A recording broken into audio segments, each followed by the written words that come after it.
Chapter 206. Yuhua Temple was filled with incense, and there were many carriages parked in front of the temple. Yin and Xiao Ju got off the carriage, and Fei Nu drove the carriage to the side to wait for them. The two of them did not bring any maids or servants with them, and they were very eye-catching. People who came to worship Buddha could not help but take a few more glances at them. There were those who didn't know the person, so they just looked around. There were those who knew the official's family members. After recognizing Xiao Ju, they guessed Yan's identity. However, they didn't dare to talk about it in front of him, so they stayed far away. The rules for worshiping Buddha were simple. Ordinary people would donate some incense, oil, and rice. Those who were richer would donate some money. Xiao family did not lack money, and Fei Nu had already prepared it. After receiving the incense from the monks, they had to enter the temple to worship. Xiao Ju did not enter. Yin asked him why he did not enter, and he only said, "I don't believe in Buddha." They were already in front of the temple, and he said that he did not believe in Buddha in other people's territory. This person was really arrogant and lawless. However, this kind of thing did not matter if he believed in it or not. She could not force Xiao Ju to worship Buddha. She let Xiao Ju stay outside and enter the temple. Yin knelt down on the praying mat. The golden Buddha statue she made up for the wealthy merchants looked down on all living beings mercifully. She bowed down and kowtowed sincerely. She said in her heart, she didn't ask for anything else. She only asked for those who were harmed by Ru Fei and were burdened by her to be reincarnated earlier. She wanted to be safe and healthy in her next life. After offering incense and lighting the lamp, Yin walked out of the temple. Xiao Ju was waiting for her in front of the temple. Seeing her come out, he asked casually, "What did you wish for?" "I hope that there will be no more wars in the world." Yin put her hands together and pretended to be serious. "I hope that the world will be peaceful so that you and I can relax." These words were not false. The matter of Yudo had not been completely resolved. It was said that the imperial court was still debating whether to advocate war or peace. Even now, no conclusion had been reached. After donating incense money and praying to Buddha, one could even have a vegetarian meal in the temple. The vegetarian food of Yuhua Temple was also one of the best. However, Yin was blind the last time he came here. Even if it was a mountain delicacy, it was tasteless to him. He had already forgotten what it tasted like. Now that he thought about it, he was actually looking forward to it. When they passed the ancient tree, they could see that the huge ancient tree was rooted beside the mountain temple. The branches were as vast as the clouds and mist. They were originally green and glistening, but now they were covered in layers of red. When they got closer, they could see that the red on the branches were strands of red silk. On the red silk, there were words written which were probably the wishes of the writer. It was said that if one hung one's wish on the ancient tree would manifest its spirit. Yin remembered that he had hung the red silk here before, and he couldn't help but stop. "This ancient tree is very spiritual," he said to Xiao Ju. Xiao Ju leisurely said, "You want to make up a story again?" "No, it really is very spiritual." Yin smiled and thought that in her previous life, she had hung a wish on the tree. She hoped that she could see the moon again. At that time, when she wrote these words on the red silk, she felt that it was a pipe dream. Not to mention the moon, just the fact that her eyes could see the light again sounded inconceivable.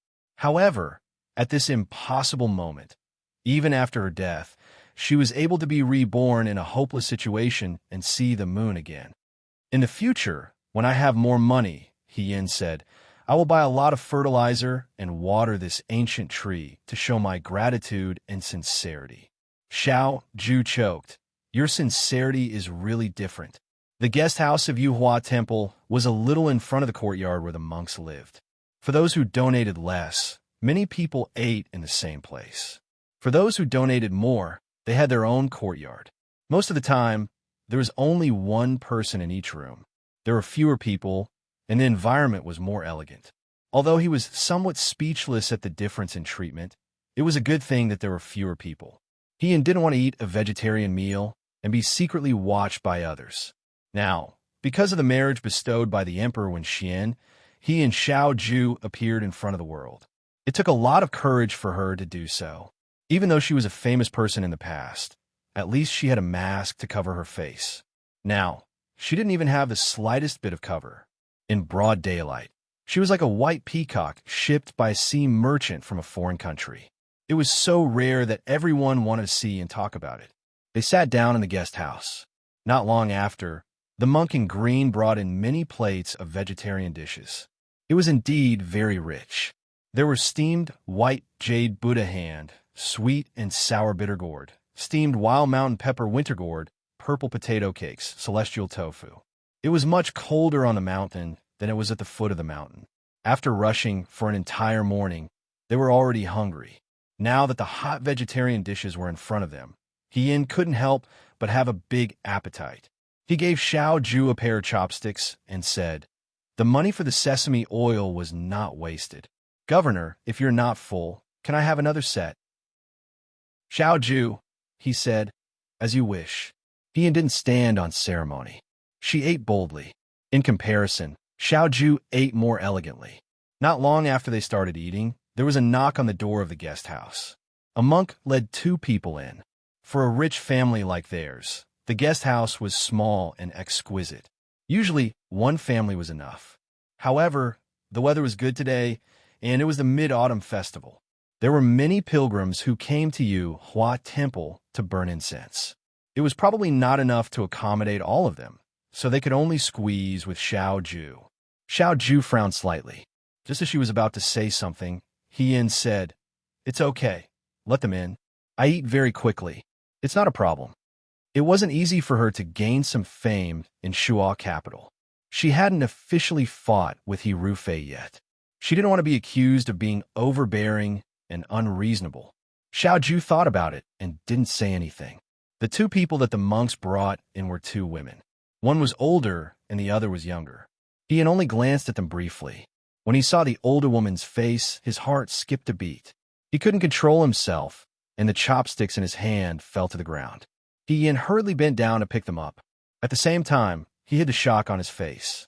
This movement attracted the attention of the 2 people who came in. The 2 women stopped in their tracks and looked at Hien.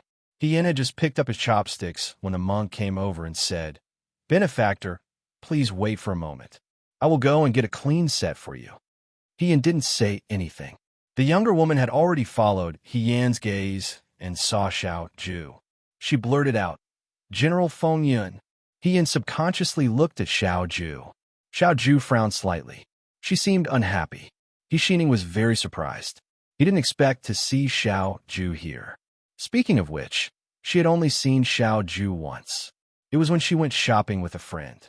She saw a group of people riding horses through the streets. The people and carriages on the side of the road all avoided them. The man in the lead was handsome and outstanding. At that time, her friend beside her told her, that was Dao Wei's General Fengyan. It was probably because this man's appearance was too outstanding and the impression he gave people was too vivid.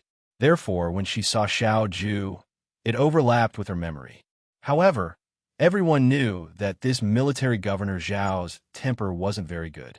For a moment, He Xining supported Madame He and didn't know whether to advance or retreat.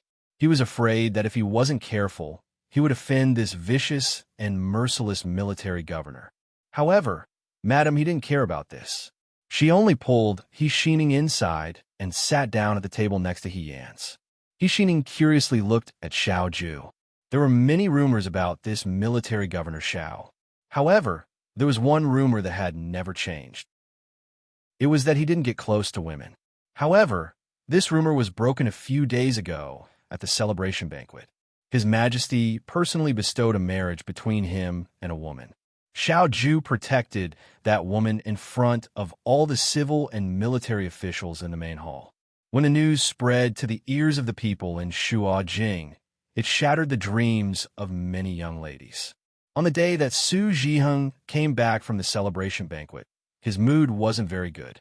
Therefore, he didn't tell He Xining about this matter. Therefore, this matter was only spread to the entire residence the next day when the maidservants in the residence went out to buy goods and heard about it. Speaking of which, Xiao Ju's fiancée wasn't a simple woman. She actually dared to dress up as a man and go to the battlefield to kill Yudo. She even became the first female Marquis of Dawei, Marquis Wuan. The most coincidental thing was that this Wu and Marquis had the same name as her deceased sister, Grand Mistress Su, who had passed away due to illness. However, her sister, Hien, was very weak. She had to spend many years in the countryside residence to recuperate and take medicine every day. Not to mention going to the battlefield to kill Yudo. Even walking a few steps would cause her to gasp for breath. Therefore, although their names were the same, their temperaments were completely different. Yixing looked at the woman beside Xiao Ju. The woman was young and beautiful, and there was a heroic spirit between her eyebrows. Yixing guessed that the woman who could make Xiao Ju, who did not get close to women, be so close to her was not the young mistress of the Xiao family, but his sweetheart fiancée, one Marquis Hien. Yixing sized her up. Hien just lowered her head and pretended to eat seriously. However, there were thousands of thoughts running through her mind. She couldn't help but look at the person facing her several times, Madame He. That was her biological mother. Hien didn't have a deep impression of Madame He. Compared to He Yuanliang, Madame He didn't like to go out. Usually, unless it was a festival, she would only stay in her courtyard. Perhaps because she was a soft-hearted woman, Madame He was afraid that something would go wrong. Hien often saw He Yuanliang, but he rarely saw Madame He. However, ever since Hien found out about his true identity, he often wanted to see what kind of person his biological mother was. He vaguely felt that she was a very quiet and gentle woman. Sometimes, she seemed a little dull. He Yuanliang always had a smile on his face, which was very popular with women. There were also a few concubines living in the second branch. There were also concubines who gave birth to sons and daughters of concubines. In terms of favoritism, He Yuanliang's second wife was definitely not the one that He Yuanliang liked the most. However, He Yuanliang never neglected his second wife. He had never done anything like favoring his concubine and neglecting his wife. At least before He Yan's previous life, He Yuanliang's second wife, lived a good life in the mansion. One year during a family banquet, He Yan sat at the same table as Madame He when he was eating at home. At that time, she was still young. She was only 10 years old. She sat opposite Madame He. Probably because she was too curious, she looked up at Madame He more often. Later, during family banquets, Hien and Madame He didn't sit at the same table. She didn't expect to meet her biological mother here without any warning. No matter how much he hated the He family, Hien's mood wasn't as indifferent as it seemed on the surface when he faced Madame He. Yixing carefully pulled Madame He and whispered, "The one opposite is General Feng Yun and Military Governor Xiao. The one beside him is most likely Marquis Wu and Hien, who was betrothed to by His Majesty a few days ago." As soon as these words came out, Madame He stopped picking up her chopsticks and looked up at the opposite table. Now that the news of Xiao Huijin being betrothed to His Majesty was known by the whole Shuo Jing, from the officials and nobles to the common people, even the beggars on the street knew that his fiancée was called Hien. It was impossible that Madame He didn't know about it. She couldn't help but be startled when she suddenly heard someone with the same name as her dead daughter. On the other side, Xiao Ju noticed Hien's sudden silence and asked her, "Why aren't you saying anything?" Before the mother and daughter came, she kept chattering, but after they came, she didn't say anything. So what if she was recognized? Hien was never someone who acted according to other people's expressions. Afraid that Xiao Ju would see through her, Hien smiled and randomly found a topic. "Military Governor, is it really okay to keep the black jade you gave me before? What's wrong with it? I just think that it's a bit too precious." Hien stuffed a potato biscuit into her mouth and stared at the table. She didn't look at the other two people in the room, "But your parents are really good at naming you. Ju, it means double jade. The Empress Dowager gave you a double-colored jade. It's really suitable." Xiao Ju smiled. "Your name is also good." Hien thought for a moment. Her lips moved as if she wanted to say something, but in the end, she didn't say anything and just lowered her head to eat. Madame He stared at Hien's movements. Hien was fond of sweet things, so she always ate the beets first. Although she wasn't refined and reserved, She was very frugal and didn't leave a single grain of rice behind. If she encountered a dish that she didn't like, she wouldn't throw it away. She just paused a little, as if to pave some courage for herself, and then she would eat it all in one go and never touch the plate again. As Madame he watched, her face gradually changed. Her originally empty and numb eyes began to become more and more emotional, as if she couldn't help but cry. Xiao Ju's back was facing Madame He, so she didn't see Madame He's strange behavior. He saw it, but he pretended not to know and changed the topic to Xiao Ju. Yixing asked in a low voice, "Mother, why aren't you eating?" The girl seemed to feel something and looked over. Madame He quickly lowered her head and picked up her chopsticks to eat a mouthful of rice. No one saw her tear fall into the bowl. During this meal, except for Xiao Ju and Yixing, Madame He and Hien ate with different thoughts. Hien came a little earlier and ate quickly. After the meal, Hien put down his chopsticks. Xiao Ju had already finished eating. When she finished, she said, "Let's go." Hien nodded, and the two of them walked out together. Not long after they left, suddenly, someone's voice came from behind. "Miss, please wait." Hien looked back and saw Madame He running towards him. Yixing was a little surprised, as if she didn't expect her mother to do such a thing. Madame He was not in good health, so after running a few steps, she was gasping for breath.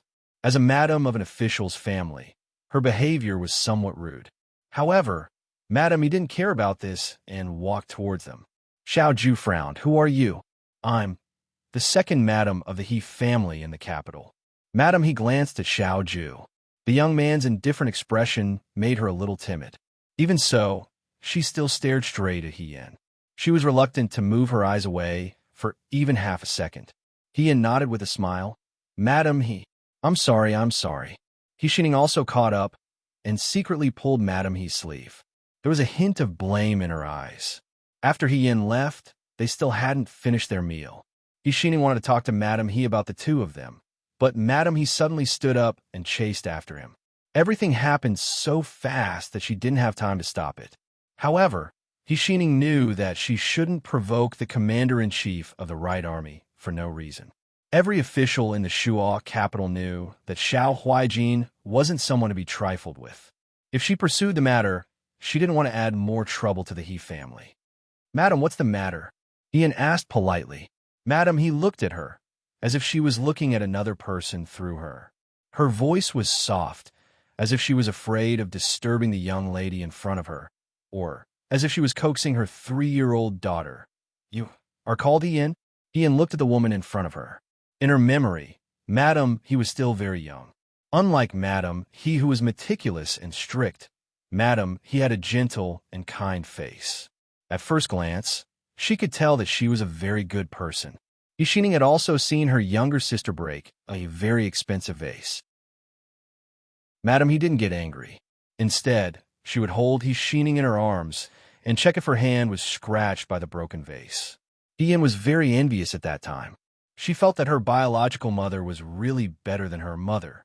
Later, when she returned home after the war, she became Hien again. Madame He also came to visit several times. However, they hadn't missed each other for too long. Even if they sat in the same room, they felt awkward and alienated. On the day of the wedding, Madame He came to see her off. Hien sat in the room.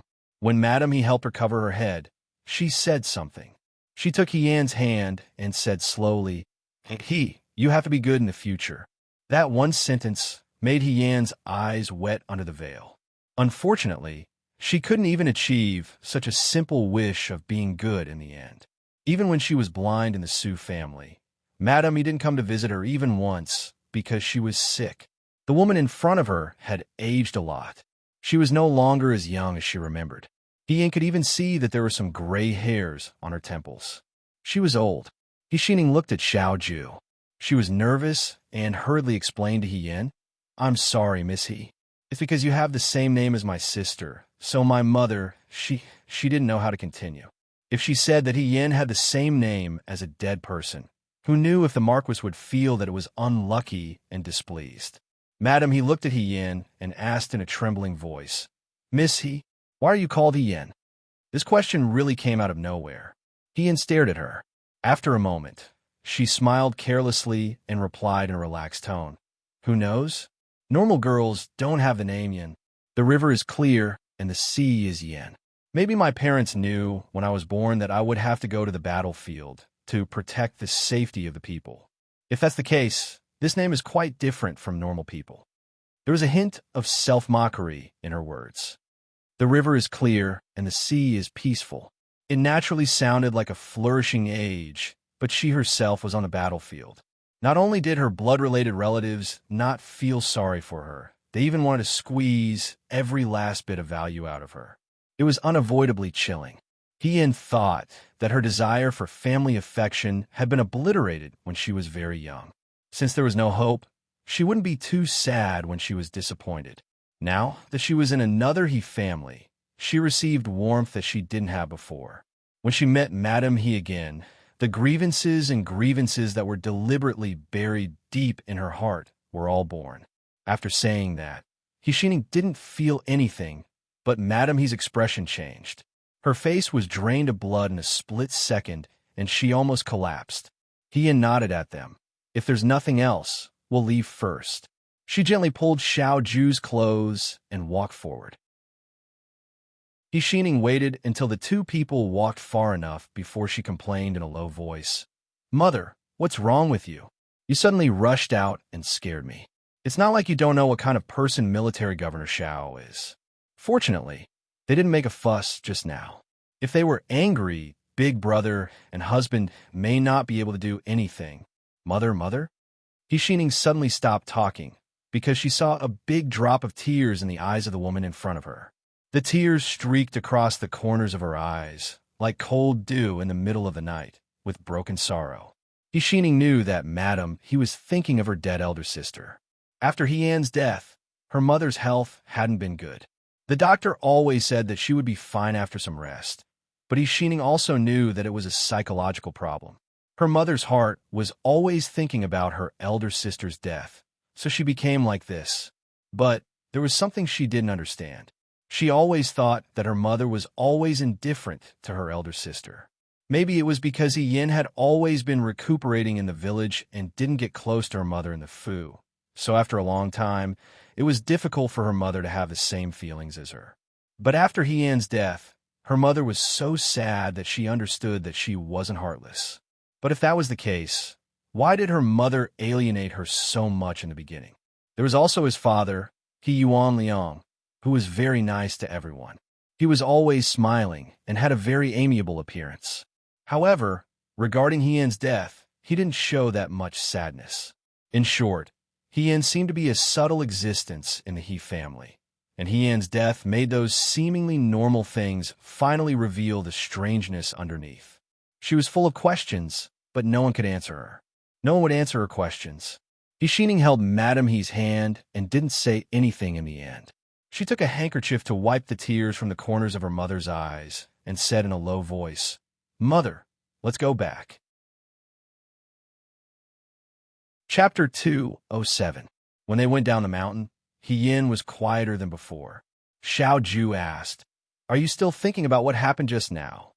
Yin was afraid that she would find out, so he casually lied, I just felt a little sad when I heard what that young lady said. Xiao Ju paused for a moment, then said lightly, Don't worry, you won't become the previous young Mistress Su. Yin lowered his head and smiled. He didn't know what to feel. Before this, she had already died once. But today, when she saw He heir foreign again, she found that her mother didn't completely care about her. But if her mother really cared about her, why did He heir foreign treat her so strangely when she was Hien?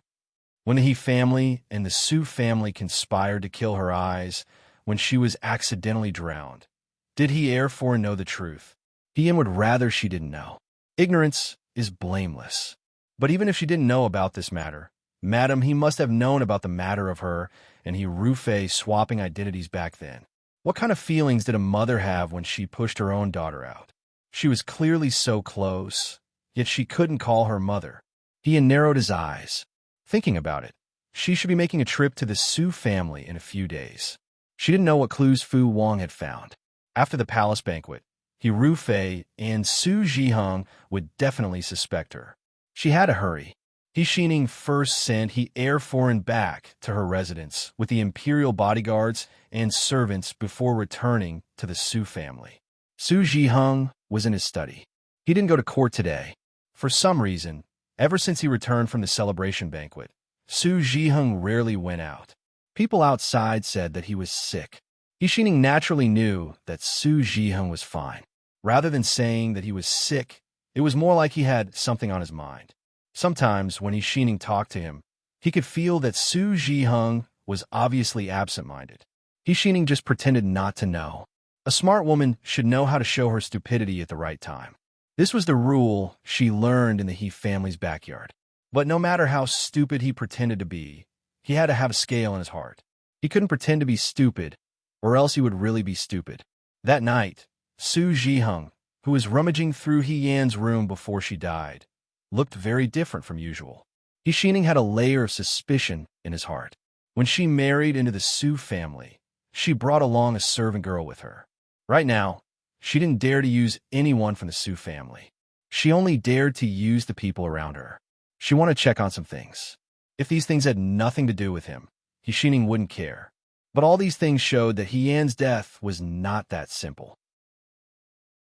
Not to mention Su Jiheng's strangeness. Today at Yuhua Temple, his mother met Marquis Wuan, who had the same name and surname, and also lost her self-control.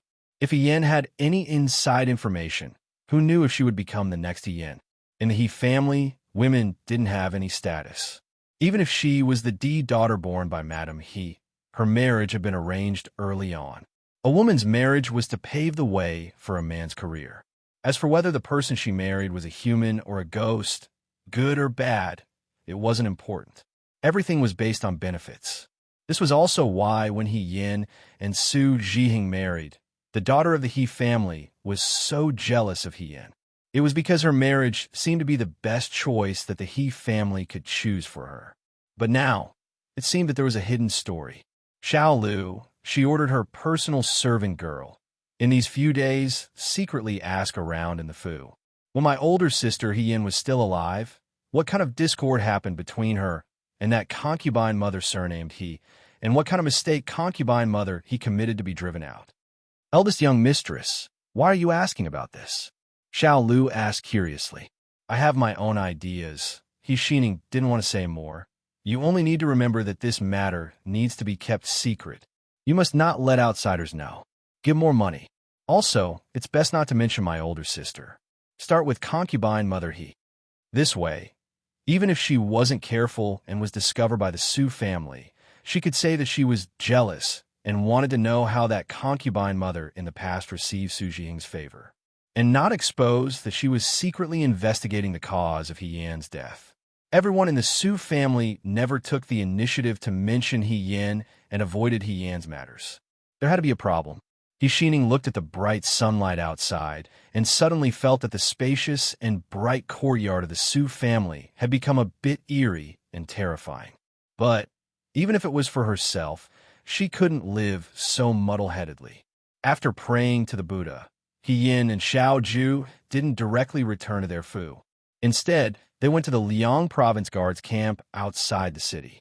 The Nanfu soldiers were more reserved, but Tianlang didn't allow them to talk too much about their superiors' private matters. Shenhan couldn't control the Liang Province Guard. He Yan had eaten and lived with a group of soldiers and had already formed a deep friendship.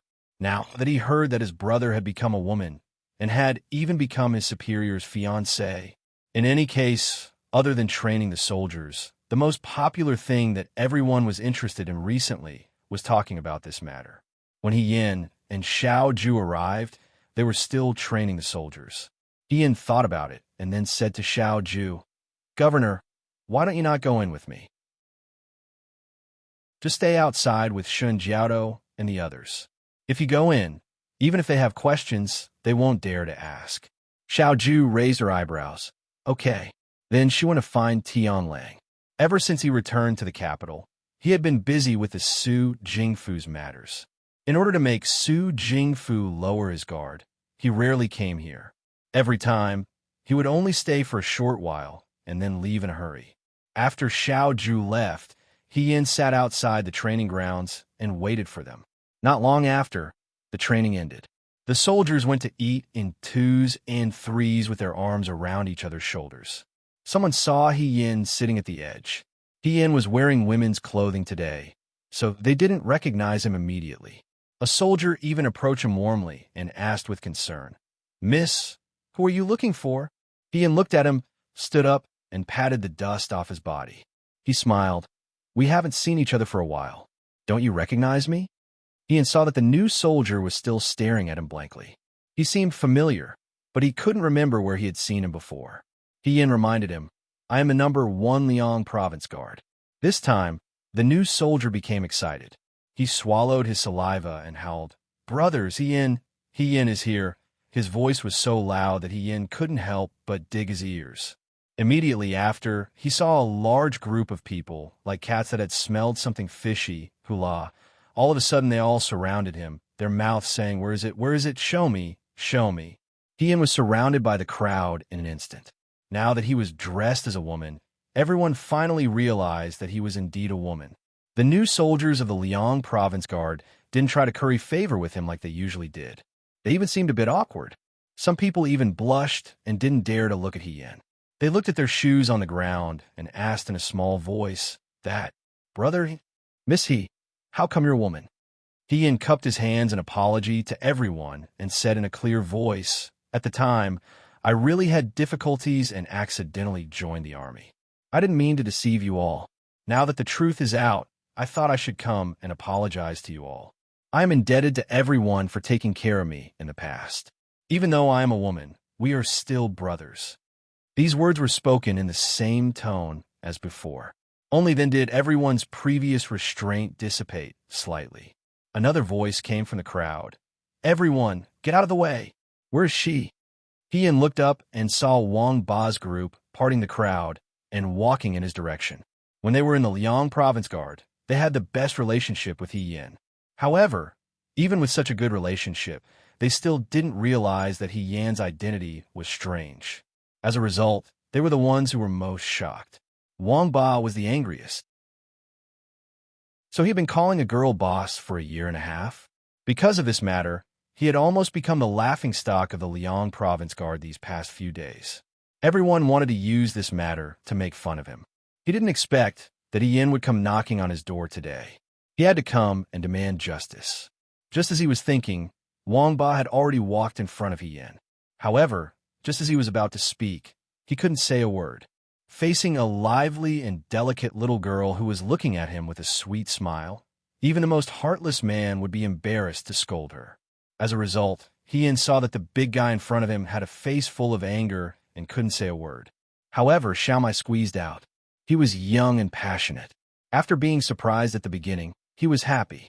Now that he saw He Yin, he was greatly surprised. "Ehiga, I didn't expect you to be so beautiful. You're too amazing." "What Ehiga?" Hong Shan slapped him on the head. Called her Miss He. He didn't know what to do. After all, they had slept in the same bed before. "Brother He, how can you be a girl?" Jiang Jiao also found it hard to accept. He had always admired He Yin because He Yin was about the same age as him. However, He Yin could always give him careful guidance on martial arts. He felt that he had benefited greatly from having such a close friend. Now that his close friend had become a girl, Jiang Jiao didn't know what to feel. He originally thought that this must be a misunderstanding and that the information broker had gotten something wrong. Now that he saw He Yin standing gracefully in the crowd, he knew that he couldn't deceive others and himself. She really was a girl. Among them, Huang Xiong and Shi Tu were the calmest. Shi Tu didn't like to show his emotions on his face. Huang Xiong was old and had traveled extensively. There was nothing he hadn't seen before. It was shocking to hear that a girl dressed as a man, but it wasn't new. However, some things that he didn't understand before were now answered. For example, why could he only live in the same room and be so close to Xiao Zhu? It turned out that it was inconvenient. Xiao Zhu wanted to take care of his fiancée. However, this jade-faced commander-in-chief was indeed as ruthless as outsiders said. She was obviously his sweetheart. When He Yin first arrived in Liangzhou, he didn't neglect any training. She had also lived in a bungalow before. Every morning, she would follow the team obediently and run with weights. If it were another man, he would probably have a tender heart for the fairer sex. Are you really going to marry the commander-in-chief? Xiao Mai asked curiously. Will I have to call you Second Madam Xiao in the future? Xiao Mai was a straightforward person. She said whatever she wanted to say, but He Yan's face suddenly turned red. If someone else were to call him Second Madam Xiao, he would feel very uncomfortable. His embarrassment was noticed by the recruits of the Liangzhou guards. They all started to jeer, brother, he is shy. I didn't think that I would be able to see brother, he being shy in my lifetime. Heavens, my life wasn't in vain. And as the group of men talked, they went back to calling him brother. They probably felt that it was easier to call him that. Hong Shan scolded Xiao Mai. Be careful. Don't talk nonsense. She's a girl. Do you want people to talk about her like that? Xiao Mai covered her head and said aggrievedly, What's there to be shy about? The men around her laughed. That's right. Brother, he didn't even blush when he claimed to be the number 1 Liangzhou guard in front of everyone. Aren't you embarrassed? Even the number 1 Liangzhou guard was taken by a girl. You guys can't even beat a little girl. What a waste of your tall stature. Is she an ordinary girl? Is a girl who was invited by military governor Xiao to be his wife an ordinary girl? If you can fight, why don't you do it? I'm not going. You do it. The noise from outside the martial arts field traveled into the small room. Shen Han wiped the sweat from his forehead. Liang Ping, Ma Damei, and the other instructors stood in the room, not daring to move. Who knew if Xiao Ju suddenly came to settle scores? Speaking of which, every instructor here had treated He Yan harshly before, especially Liang Ping. However, it was hard to say. For example, when they soaked in the hot spring on Baiwen Mountain, everyone present had a share. However, it seemed that their commander-in-chief was in a good mood. He had no intention of punishing anyone. He just sat in a room and watched the training of the new soldiers. Have you sent the money to them? Shen Han answered, I've already sent it. I've even visited them personally. Some of the new soldiers who died in the Liangzhou Guard were unable to return to Shuo capital with them. They had to go door to comfort their families. Don't slack off on your training for the next few days, Xiao Ju said. The instructors nodded. After another hour, it was time for them to leave. Xiao Ju stood up and walked out. Shen Han said, Commander-in-Chief. Xiao Ju turned around and looked at him. Shen Han smiled awkwardly. Congratulations. After seeing the new soldiers, it was almost evening. He Yan and Xiao Ju returned to the city. Xiao Ju first sent He Yan back to the He family before returning to her residence. I'll be very busy these few days. Before Xiao Ju could say anything, He Yan took the initiative to answer. There's still many procedures to be completed for the conferment of Marquis Wu Commander-in-Chief. You don't have to worry about me these few days. Do you need help? He Yan waved his hand. No need. I'll be fine by myself. After Xiao Ju left, he heaved a sigh of relief. His relaxed days were coming to an end. He tidied himself up. He didn't want any sway, and he Yunsheng to see any clues. He pinched his face until he squeezed out a smile. Then, he stepped through the door. On the other hand, Xiao Ju returned to her residence. Xiao Jing and Bai Rongwei were not around. Bai Guo was watering the flowers in the courtyard. When she saw Xiao Ju, she called out crisply, Second young master. The little girl had specially asked her to serve He Yan so that he could stay in the courtyard. After He Yan left, he was busy with Su Jingfu's matters and forgot about Bai Guo. He didn't expect Bai Guo to still be in the courtyard. It was already late. He would ask Bai Rongwei to arrange for her to stay in another courtyard tomorrow morning. He didn't like other people in the courtyard. Xiao Ju entered the house. Fei knew when to get the carriage. Not long after they sat in the house, someone knocked on the door. Xiao Ju said, Come in. Wanting walked in from outside. How are the two people in the village? Xiao Ju asked. The doctor has already seen them. Their lives are not in danger for the time being. Qi Wu is still being interrogated. The two people have some misgivings and have reservations in their words. Young master, please give them a few more days. When the two people are willing to open their mouths and present evidence, Prime Minister Su will not be able to make a comeback. 3 days. Xiao Ju said, At most 3 days. If there is no result in 3 days, I will interrogate them myself. Luaning nodded. After a while, she said, Young master, in addition to this, when I was investigating today, I found out something else. Speak. The military general He family is investigating us. Xiaoju paused. She looked up at him. He Ru Fei? Luaning nodded. It should be. He Yuansheng and He Yuanliang's connections and methods in the imperial court are not as good as his. His movements are very secretive and careful. Maybe he was a little impatient and exposed himself. Did he find out anything about the rumors that were spreading in the market? No, young master. Luan Ying's expression was very serious. Moreover, if it was only about the rumors, he didn't need to investigate Missy's background. Xiao Ju's eyes suddenly sharpened. He in? That's right. Luan Ying said he is not only investigating young master, but also Miss He. Xiao Ju's face darkened. Because of his relationship with Su Jingfu, if Su Jingfu's people wanted to deal with him, they would target He Yin. After all, He Yin did not have any family background.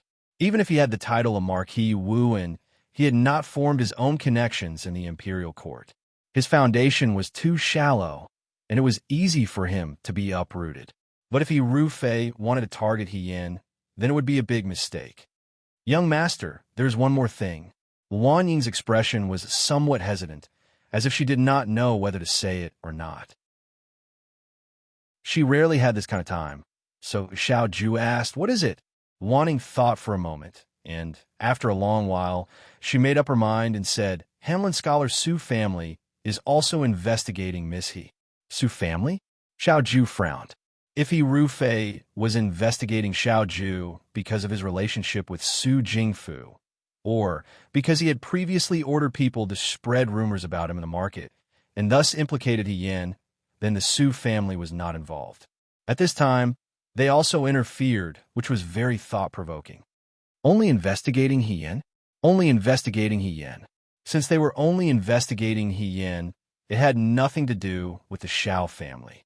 Then the question was, what kind of relationship did He Yin have with the Su family in the past that made the Su family act so rashly? After a long while, Xiao Ju said, Continue with your work, but after today, investigate the Su family as well. There were some things that were not right that had been overlooked. For example, the second Madam He that they met at Yuhua Temple today, her behavior was also strange. There must be something fishy between the Su family and the He family. Chapter 208. At night, all the servants were asleep, but the hall of the He family was still brightly lit. Madam He stood in the middle of the room. Beside her was her maid, Cui Er, who came up the mountain with her today. He Yuanliang and He Yuanxing sat on both sides. He Ru Fei sat on a chair beside them. She glanced at Madam He with a heavy gaze. No one knew what she was thinking. Second aunt, what did you say to Xiao Huaijin in Yuhua Temple today?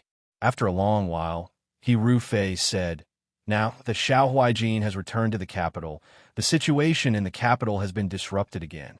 At this time, every step is very important.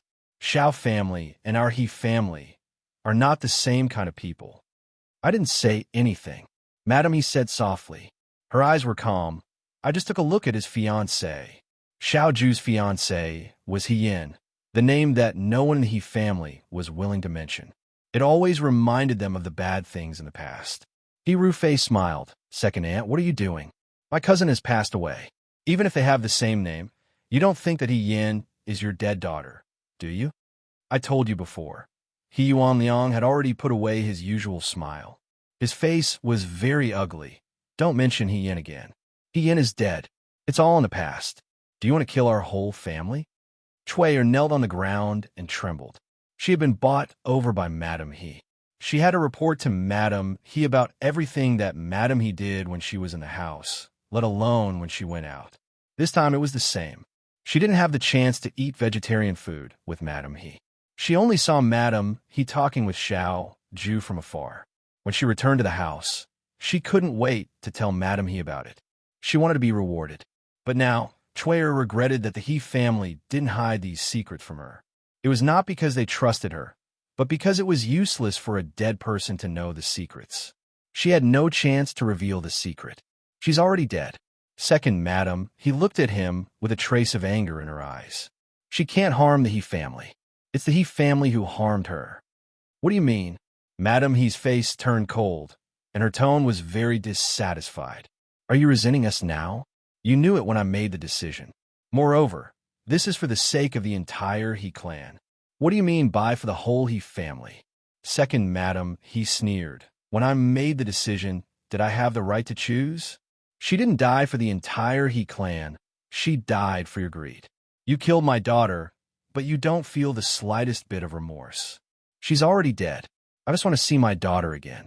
Even if they have the same name, even if I know it's impossible, I still want to see my daughter. By the end of his speech, he was already hysterical. Second brother, He Yuansheng frowned slightly. Is this how you discipline your wife? He Yuanliang said angrily. She's a lunatic. I've already said it's a disaster to keep her alive. Kill me. Second, madam, he smiled bitterly, and her eyes were filled with despair and madness. If you kill me, you won't be afraid that the secret will be known. If you kill me, I can go down to the ground and reunite with my daughter. I want to see from the sky how long the glory and wealth that you stole from others can last. Even if I become a ghost, I'll curse you from the ground every day. Everything you want will be in vain, and you won't have a good ending. These words sounded particularly strange at night. He Yuanliang said angrily, Crazy. All of you are crazy. He Rufei's eyes were cold, and he said lightly, Second aunt, don't say that. Even if you go down to the ground, my cousin may not be willing to reunite with you. After all, you were also the one who pushed her to that road. You're not qualified to be her mother. Even if you go down to the ground, she will still resent you. Second, madam, he was stunned by his words. In a moment, tears gushed out of her eyes, and she sobbed painfully. Second aunt, don't talk about life and death. Have you forgotten how sad second sister was when you died? Second, madam, he's crying stopped abruptly. Xining doesn't know anything. Of course I know second sister doesn't know anything. He Rufei smiled non-committally. Otherwise, she wouldn't have lived until now and married Su Jing. It's okay if second aunt doesn't want to say. I'll go to the Su family tomorrow, and second sister will tell me everything. He Rufei played with the thumb ring on his hand. But second aunt, you have to know that He Yin is already dead, and you have more than one daughter. If you want to kill your other daughter, you can do whatever you want. I won't tell anyone. Second, madam, he knelt down with a plop and crawled in front of He Rufei. Don't hurt Xining. She doesn't know anything. He Rufei helped her up and smiled. Xining is so obedient and sensible. Why would I hurt her? Second aunt, you don't have to worry.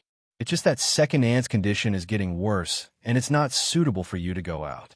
Just announce to the public that you're seriously ill and can't get out of bed. Find a doctor to treat you. He had a pitiful expression. Second aunt, treat your illness well. After a while, all these things will be over and you'll be fine. Men, he ordered the guards outside to come in. Send second madam to the courtyard. She'll recuperate from today onwards. Don't see anyone. Second madam, he was dragged out of the hall. Arguing with He Rufei had exhausted all her strength. No one else in the room said anything. After second madam, he left. He Yuansheng frowned. Is this really okay? I feel that she'll cause trouble sooner or later if we keep her. He Rufei glanced at He Yuansheng with a trace of contempt in his eyes. This man didn't have any talent in his career.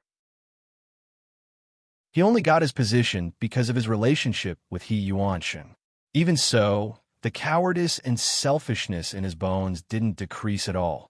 As for his wife and daughter, as long as it involved his interests, he wouldn't hesitate to kill them.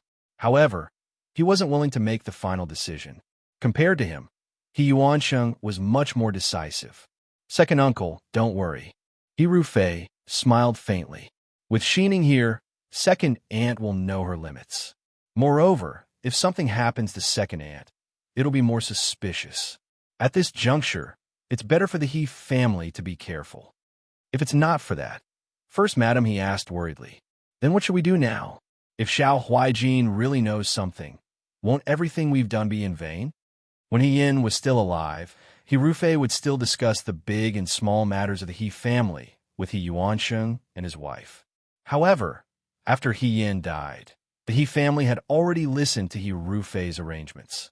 In the eyes of the He family, the biggest danger had completely disappeared with He Yan's death. In the future, what awaited the He family was endless glory and wealth. However, because of Xiao Huaijin's involvement, the situation had changed. That safety seemed to have many loopholes now, so they couldn't be completely at ease. I'll make a trip to the Su family tomorrow. He Rufei narrowed his eyes. Second aunt has been keeping secrets for so many years. With second sister by her side, even if she finds Xiao Huaijin, she won't say too much. Compared to that, I'm more worried about Su Zhiying. Su Zhiying, He Yuanqing asked. What's wrong with him? This lowly person is trash. He's as timid as a mouse. He can't do much. He Rufei spoke of Su Zhiying with disdain. This person always talked about how glorious he was, but unfortunately, he would immediately become timid when he encountered a problem. That day at the palace banquet, he only met someone with the same name and was so scared that he almost gave himself away. However, he didn't think about it. How could a dead person come back to life? It was obvious that someone was behind this to make them panic. He could still remain calm, but Su Zhiying might not. If Su Zhiying couldn't stand the threat and did something wrong, it wouldn't be a big deal. However, with his temperament, he would definitely reveal all the secrets he knew and implicate the entire He family. If it wasn't for the fact that he was afraid of alerting the enemy, He Rufei would have killed Su Zhiying more than Madame He. Because to some extent, Su Zhiying knew no less secrets than Madame He. Even if it was to appease the army, he had to see Su Zhiying as soon as possible. That's it. He Rufei stood up and rubbed his forehead. There were too many unexpected situations these days. He wasn't completely unaffected. When he walked to the side of the servant girl named Shui Er, he seemed to feel something. He lowered his head and saw that the servant girl was kneeling very low. Her body was trembling, and her white neck was exposed. She looked particularly fragile. What should we do with this girl? He Yuanliang asked. He Rufei looked at Shui Er with pity. Then, he walked past her expressionlessly and said, Kill her. A woman's scream echoed in the room. The next day, He Yin went to the Su family. When he arrived, he coincidentally saw a carriage from the He family stop in front of the Su residence. He Rufei got off the carriage. The servants of the Su residence familiarly welcomed him in. He Yin stood in the corner across the street. Most of his body was hidden in the shadows. He lowered his eyes to hide the ridicule in his eyes. In the eyes of outsiders, He Rufei probably came to see his sister. Only He Yin knew that He Rufei came in a hurry today. He just saw He Xining at Yu Hua Temple yesterday. He was afraid that He Rufei came to see her today because he wanted to see her. She also understood one thing in her heart. There were spies from the He family around Madame He. It was very likely that she was no longer free. It seemed that her appearance more or less made He Rufei panic. There was no point in staying here. She turned around and walked to the tea house where she had agreed to meet Fu Wang. At the He family's residence, Su Zhiying saw He Rufei. As if he saw his savior, he pulled him into the study and closed the door. He couldn't wait to ask, How was it? Did you find out about that girl named He Yin? What was her background? Why did she come? He Rufei looked at him contemptuously. I haven't seen her for a few days. You're so scared that you don't even dare to go out? You don't know. You don't know. Su Zhiying had a headache. That day when you didn't talk to Marquis Wu, and her demeanor and actions were very similar to He Yin. Moreover, I always felt that her eyes weren't that simple. Even if the dead can't be resurrected in this world, she must know something. She's coming for us. He Rufei sat down on a chair in the room and said neither quickly nor slowly, Even if she's coming for us, it's not impossible. What do you mean? Su Zhiying asked. Didn't you doubt whether she's really He Yin? He Rufei said, Then kill her again. It doesn't matter if she's real or not. As long as she's dead, it's fine. How is that possible? Su Zhiying was shocked. She's Xiao Huaijin's fiancée now. How we dare to touch Xiao Huaijin's people? Su Zhiying didn't have any connections with Su Xiang. For the Su family, it was natural to not have any conflicts with Xiao Ju if they could. They would not have any conflicts with Xiao Ju. He Rufei couldn't tell Su Zhiheng that Xiao Ju had already targeted the He family because of Su Xiang.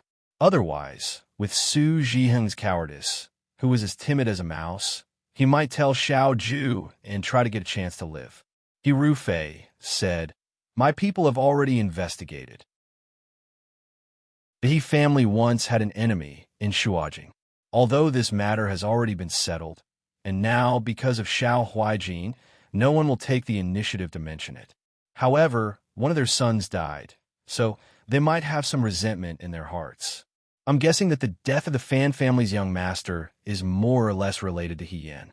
If someone killed He Yin," he smiled slightly. "The Fan family's people seeking revenge is really a natural reason." Su Zhiheng was a little moved, but he still had some concerns.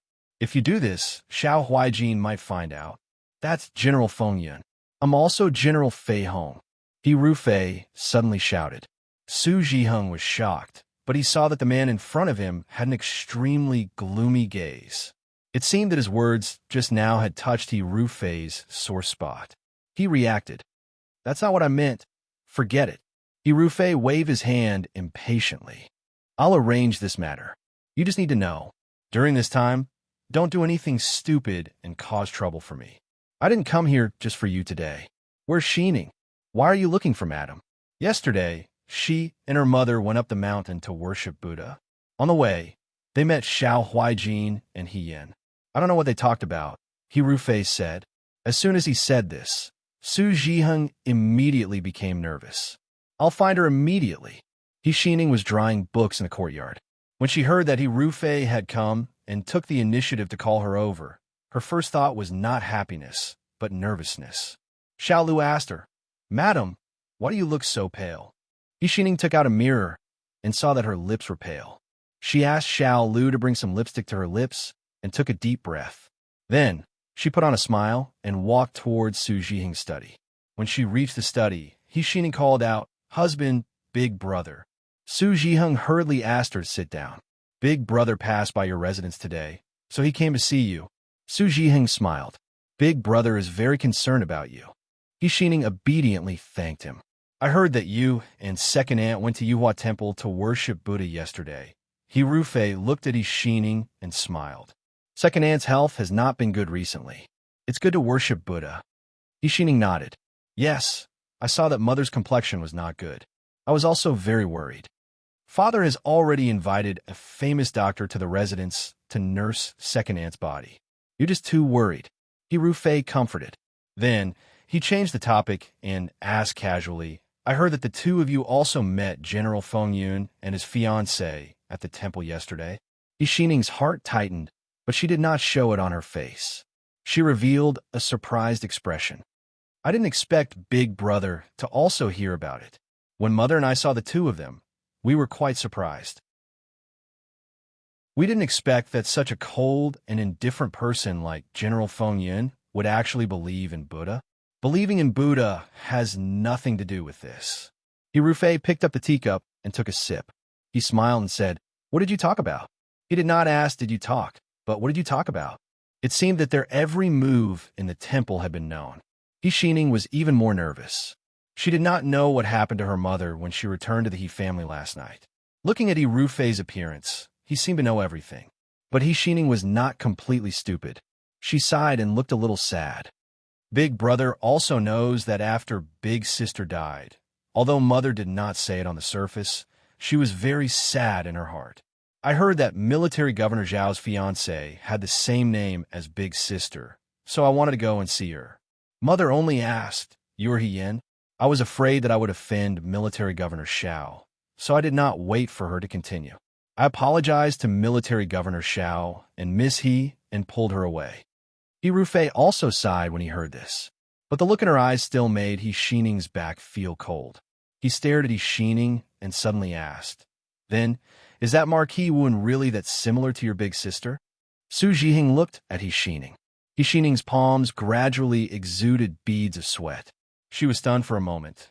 Then she suddenly laughed and said, "Big Brother, why are you also like this?" It's broad daylight. Can you not say such scary things? Even though I don't have much contact with Big Sister, but from what I see, that Marquis Wuan and Big Sister are not the least bit similar. Big Sister is well-behaved and polite, but Marquis Wuan has a lively temperament. When she was talking to Military Governor Xiao, she was not the least bit afraid.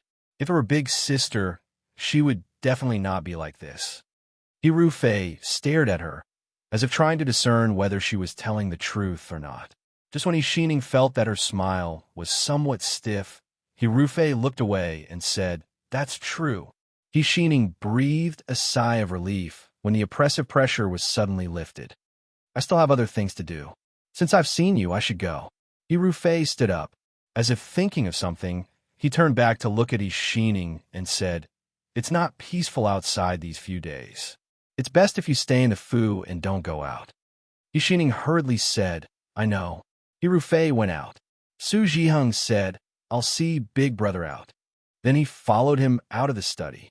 Xining sat alone in the room. After a long time, she slowly reached out and touched her heart. For a moment, she felt that her heart was about to stop. Even though Su Zhiheng said that Ru Fei was just passing by, Xining knew very well that he came for her for yesterday's matter. However, compared to Xiao Huaijin, Ru Fei's focus seemed to be more on Hien. Why? She did not dare to continue thinking about it, but she could not help but guess. Ru Fei's last words seemed to be a reminder of concern, but Xining's intuition told her that it would not be easy for her to leave the Fu in the future. Would she have to stay in this Fu, cut off from the rest of the world? Xining could not help but shiver. If she was already like this, then her mother's situation would be even worse. What should she do? On the other side, when Hien finished his second cup of tea, Fu Wang arrived. As soon as he came in, he went straight to Hien's room and said, "Young master, I've been waiting for you for so long." Fu Wang had learned to be smart. He could not come here every day, or else he would be suspected by the Su family. However, if he did not come, he was afraid that he would miss Hien. Therefore, he took some money and asked the tea house's waiter to keep an eye on him. If Hien came, the waiter would go to the Su family's door to inform Fu Wang. Therefore, Fu Wang could come here as quickly as possible. Originally, when I knew you were here, I wanted to come. However, there was an important guest in the Fu today, so I did not dare to leave my post without permission. I could only wait for the important guest to leave before secretly coming here. Hien knew that he was talking about Ru Fei, so he did not pursue the matter. He only smiled and asked, "Since little brother is so anxious to see me, it seems that Mother Qin's matter has been settled." Fu Wang cursed in his heart. This young master was really impolite. He did not even exchange pleasantries when he came up. Instead, he talked about business like this. It was really too unreasonable. However, even though he thought this in his heart, he did not dare to say it out loud. Fu Wang smiled and said, "There's good news and bad news. Which one does young master want to hear?" "The good news. The good news is that Mother Qin is really not dead. These days, this little one has been diligently searching for her whereabouts for young master. As expected, there's a clue. Although it is not certain that we can find her, it is certain that Mother Qin is still alive. There is an 80 to 90% chance that she is at her lover's house outside the city. However, that lover is very cunning and often cannot find her. Every 3 to 5 days, she will change places. If young master trusts this little one, give this little one another 8 to 9 days. This little one will definitely be able to find Mother Qin's whereabouts." 8 to 9 days? Hien slowly opened his mouth. That's a bit long. That's not it. Fu Wang had a long face. This little one also has to make arrangements and run all over the place. This matter is very important. Young master trusts this little one, but this little one does not trust others. This little one is afraid that this little one will accidentally mess things up. Naturally, this little one cannot be careless and do things half-heartedly. Hien smiled and took out an ingot of silver from his bosom. He placed it on the table. Fu Wang immediately beamed with joy.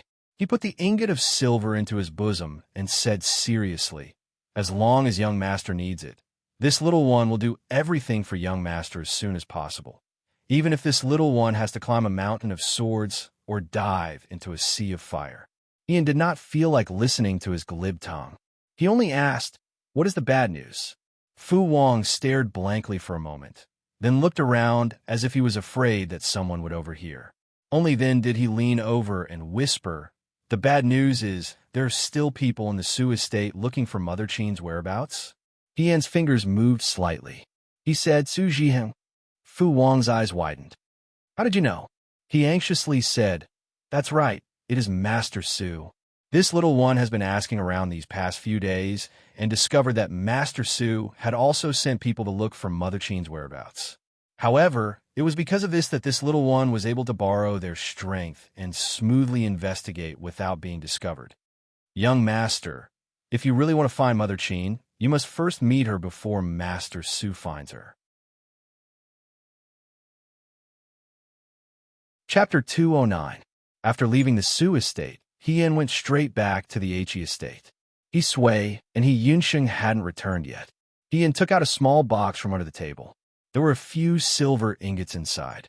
Fu Wang was greedy for money. If there wasn't a huge benefit, he wouldn't dare to take such a big risk for her. Hien's gaze gradually became serious. Su Zhiheng was probably scared out of his wits. That's why he would have found Mother Qin so quickly. She had to find her before Su Zhiheng, so she had to bribe him. Looking at the pitiful silver ingots, Hien sighed.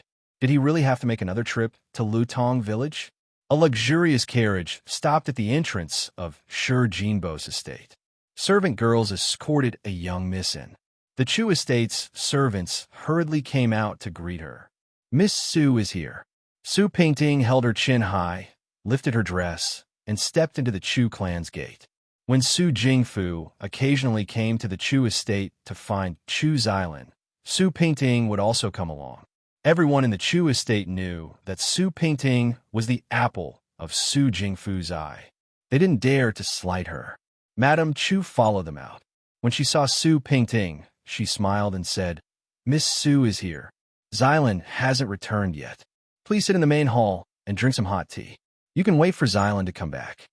Su Pingting glanced at Madame Chu and snorted as a response. Her actions were very rude, but Madame Chu didn't get angry. She still had a smile on her face as she went out to instruct the servant girls to make some snacks. Su Pingting looked at her busy figure and smiled in satisfaction. Shi Jinbo's wife was born with an unattractive appearance. This wasn't a big deal.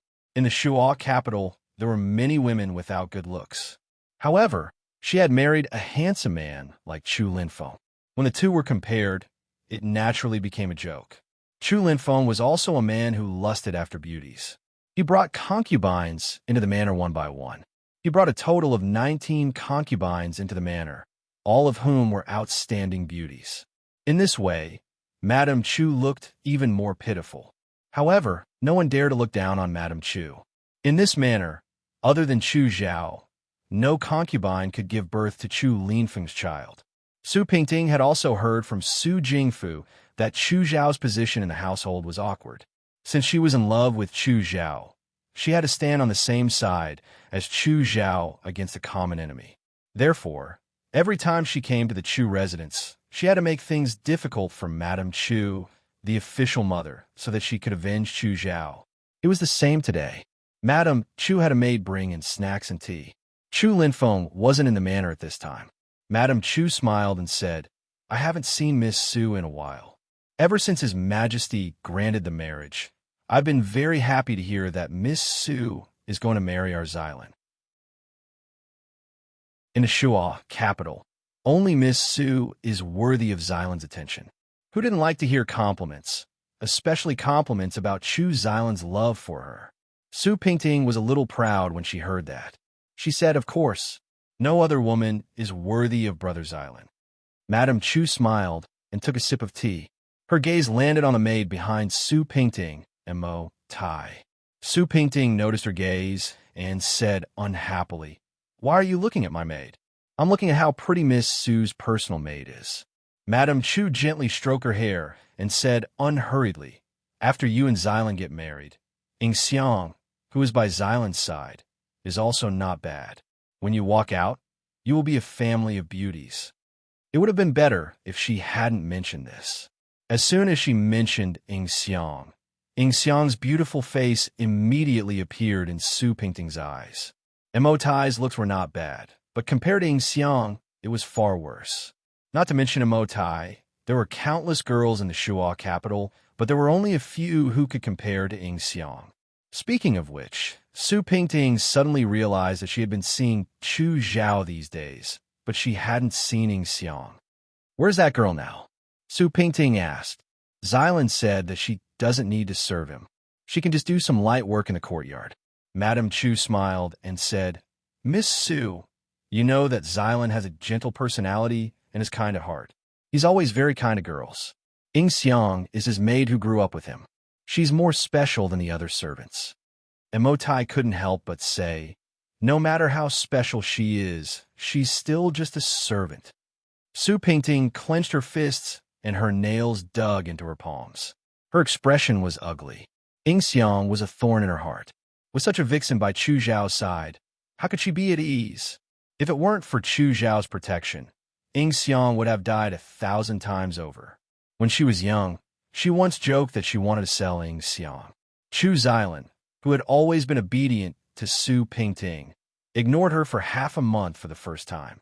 At that time, Su Pingting understood that Chu Zhao wanted to protect Ing Xiang. If she used the same method to deal with Ing Xiang that year, when she was interested in Chu Zhao would never forgive her. Su Pingting didn't want Chu Zhao and her to be estranged. She also didn't want Chu Zhao to think that she was a vicious woman. He had endured this for many years. However, she did not have an engagement with Chu Zhao. Could it be that in the future, when she became Chu Zhao's wife, she would have to tolerate a vixen hanging around under her nose every day? Madame Chu took in Su Pingting's expression and sighed. Miss Su is still young and hasn't been the head of the household. However, once you get married, your life will be completely different from when you were a young lady. You see, there are a total of 19 concubines in the Chu estate. All of them treat me with respect. It doesn't seem bad. Do you really think I don't have any grudges? A woman can be jealous and throw a tantrum before she gets married. But if she's still like this after she gets married, others will say that she's jealous and impolite. Su Pingting was furious. Who dares to say that I'm jealous? Even if they don't say it, they still think so. Madame Chu said with a smile, "Therefore, if Miss Su has someone she doesn't like, you must send that person away before you get married. Otherwise, it'll be a small matter if they stay in the estate and affect your relationship as a married couple. You're still young. It won't be good if you hurt your relationship." Madame Chu's words were full of concern, and her face was full of smiles. Su Pingting knew that Madame Chu was trying to drive a wedge between them. However, what Madame Chu said was what she cared about the most. Keeping Ing Xiang was like leaving a thorn in her heart. If she didn't remove this thorn, she wouldn't be happy for the rest of her life. What if the person I want to get rid of is protected by someone else? Su Pingting asked. Chu Linfeng found 19 beautiful concubines. Among them, no matter how smart or stupid they were, none of them could compete with this average-looking woman in front of her. To be honest, Su Pingting quite admired Madame Chu. If she didn't have some tricks up her sleeve, how could she control the Chu estate? "That's easy," Madame Chu said. "I heard that the Prime Minister was the Crown Prince's teacher. The Crown Prince lacks smart and considerate people. If Your Highness the Crown Prince asks for it, who would dare to refuse?" Su Pingting's eyes lit up. She had forgotten that she couldn't do anything to Ing Xiang, but the Crown Prince could. How could Chu Zhao refuse the Crown Prince? For a moment, Su Pingting was overwhelmed with emotions. Even Chu Zhao didn't want to wait. He stood up, glanced at Madame Chu, and smiled for the first time today. "Thank you, Madame Chu. I still have something to do today. I'll come another day." He hurriedly left with his maid. After Su Pingting left, the smile on Madame Chu's face faded. The servant next to her whispered, "Madam, if the Crown Prince really wants Ing Xiang, there's nothing the fourth young master can do." Chu Xylan has always been wise to protect himself. No matter how much he loves that girl, he won't destroy his future for a lowly servant. I never thought that he would go against the Crown Prince. Then Madame Chu picked up the teacup in front of her and took a sip. After a while, she said, "It was Su Pingting's idea for Ing Xiang to be taken away by the crown prince. I will naturally let Chu Xilan know about this. That lowly bastard is very vengeful. He doesn't show it on his face, but he's probably very angry inside. I want him to fight with the Su family." "You also know," Madame Chu sneered, "if he fights with the Su family, the only result is death. I'll wait for the day he dies." Ian didn't know anything about what happened in the Chu family. She hadn't seen Chu Zhao since the celebration banquet. She thought that he was probably busy with his marriage with Su Pingting. After all, the Su family valued this daughter very much. That day, Ian went to pick up Yunxing from school in the evening. It was early winter in the capital, so the sky got dark early. There weren't as many people on the streets as usual. Other than the hawkers who sold hot soup, people still prefer to stay in warm houses. A group of young men walked out of Helu Academy. Yunxing was surrounded in the middle. The situation was completely different from the last time Yin came. "Yunxing, in the future, your brother-in-law will be the famous General Fengyan. You're still the best. How can this be called Yunxing's best? This is called Yunxing's sister's best. Can your sister do this? She can't do it." Yin listened by the wall and felt that something was wrong. Why did it sound like they were scolding her? Now, in the academy, Yunxing had changed from being ignored by everyone to someone who wanted to get close to him. It was just that he had a sister who was a marquis and a brother-in-law who was a general of the clouds. There were even shameless people who wanted to go to his house as a guest. Bah, he didn't even know that person. It wasn't easy to get rid of this group of sticky candy. Yunxing carried a cloth bag and walked home. Someone patted him on the back. When he turned around, Yin reached out and rubbed his head. "Why are you walking so fast? Are you in competition?" Yunxing was stunned and looked around. "Why are you here?" "I dealt with some business today," Yin said seriously. "I passed by your academy on the way home. I was waiting for you to go back together. Don't come to the academy to find me in the future." Yunxing walked forward in a bad mood. "I don't know what these lunatics will do when they see you." Yin smiled, and guess what happened to this young man? He said, "I know. Our Yunxing doesn't like to be in the limelight. I won't come to find you next time. Sai, I think Dad will be home soon. Qing Mei will cook porridge tonight. Let's buy a few mutton buns to eat." "You only know how to eat." Yunxing complained, but he obediently followed Yin to buy some buns. The mutton buns on the streets of Shuajing had thin skin and large fillings. They were not expensive. The hot buns were packed in oil paper bags and held in their arms. They were warm. Yin carried the paper bags and walked home with Yunxing. He turned into an alley and took out a bun for Yunxing. "Are you hungry? Do you want to eat one to fill your stomach first?" Yunxing refused. "No. Do you want to grow up to be Tang Yuan from the Wang family next door?" Tang Yuan was a pig raised by the Wang family next door. It was also the fattest pig on the street. When it walked, it could only see a round and white ball. Therefore, even though it was a huge monster, it had a cute name, Tang Yuan. Yin looked him up and down and took a bite himself. "You're so young, but you already know how to care about your appearance. I told you, you're at the age where you're growing.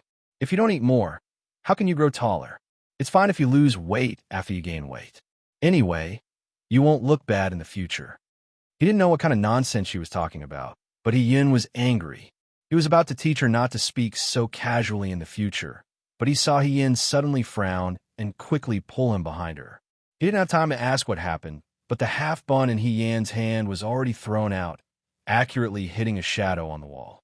The next moment, on all four sides of the wall, several shadows appeared out of nowhere, holding knives in their hands as they rushed towards the siblings. "Yunxing, be careful." Yin pushed Yunxing to the corner of the alley. Yunxing was stunned by the sudden assassination. When he turned over and sat up, he saw Yin fighting with a group of men in black. Their target was not him. Yunxing shouted, "Help! Someone's killing someone." However, this street was already sparsely populated. Now that it was nighttime, there were even fewer people. Even if there were people, those who were timid did not dare to come this way. He did not bring any weapons to school. Even if he wanted to rush in to help barehanded, he was only halfway there when he was slashed by a man in black and fell to the ground. "Yunxing," Yin was anxious. He bent his body to avoid the blade of the man in front of him. He bent his elbow and directly hit the man's abdomen. The man was knocked back.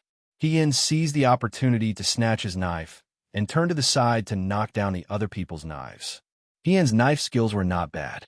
Although there were many people, their skills were not good. In just a moment, they fell under his knife. Yin did not take their lives. He kicked the last person down. Yinxing hurriedly ran over. His eyes were full of panic. Yin, impudent. Yin wanted to make him feel more relaxed. He deliberately joked. I said to call her sister. Yinxing did not care. He only grabbed Yin's hand and looked up and down. Are you hurt? What happened to you just now? Why did you push me out?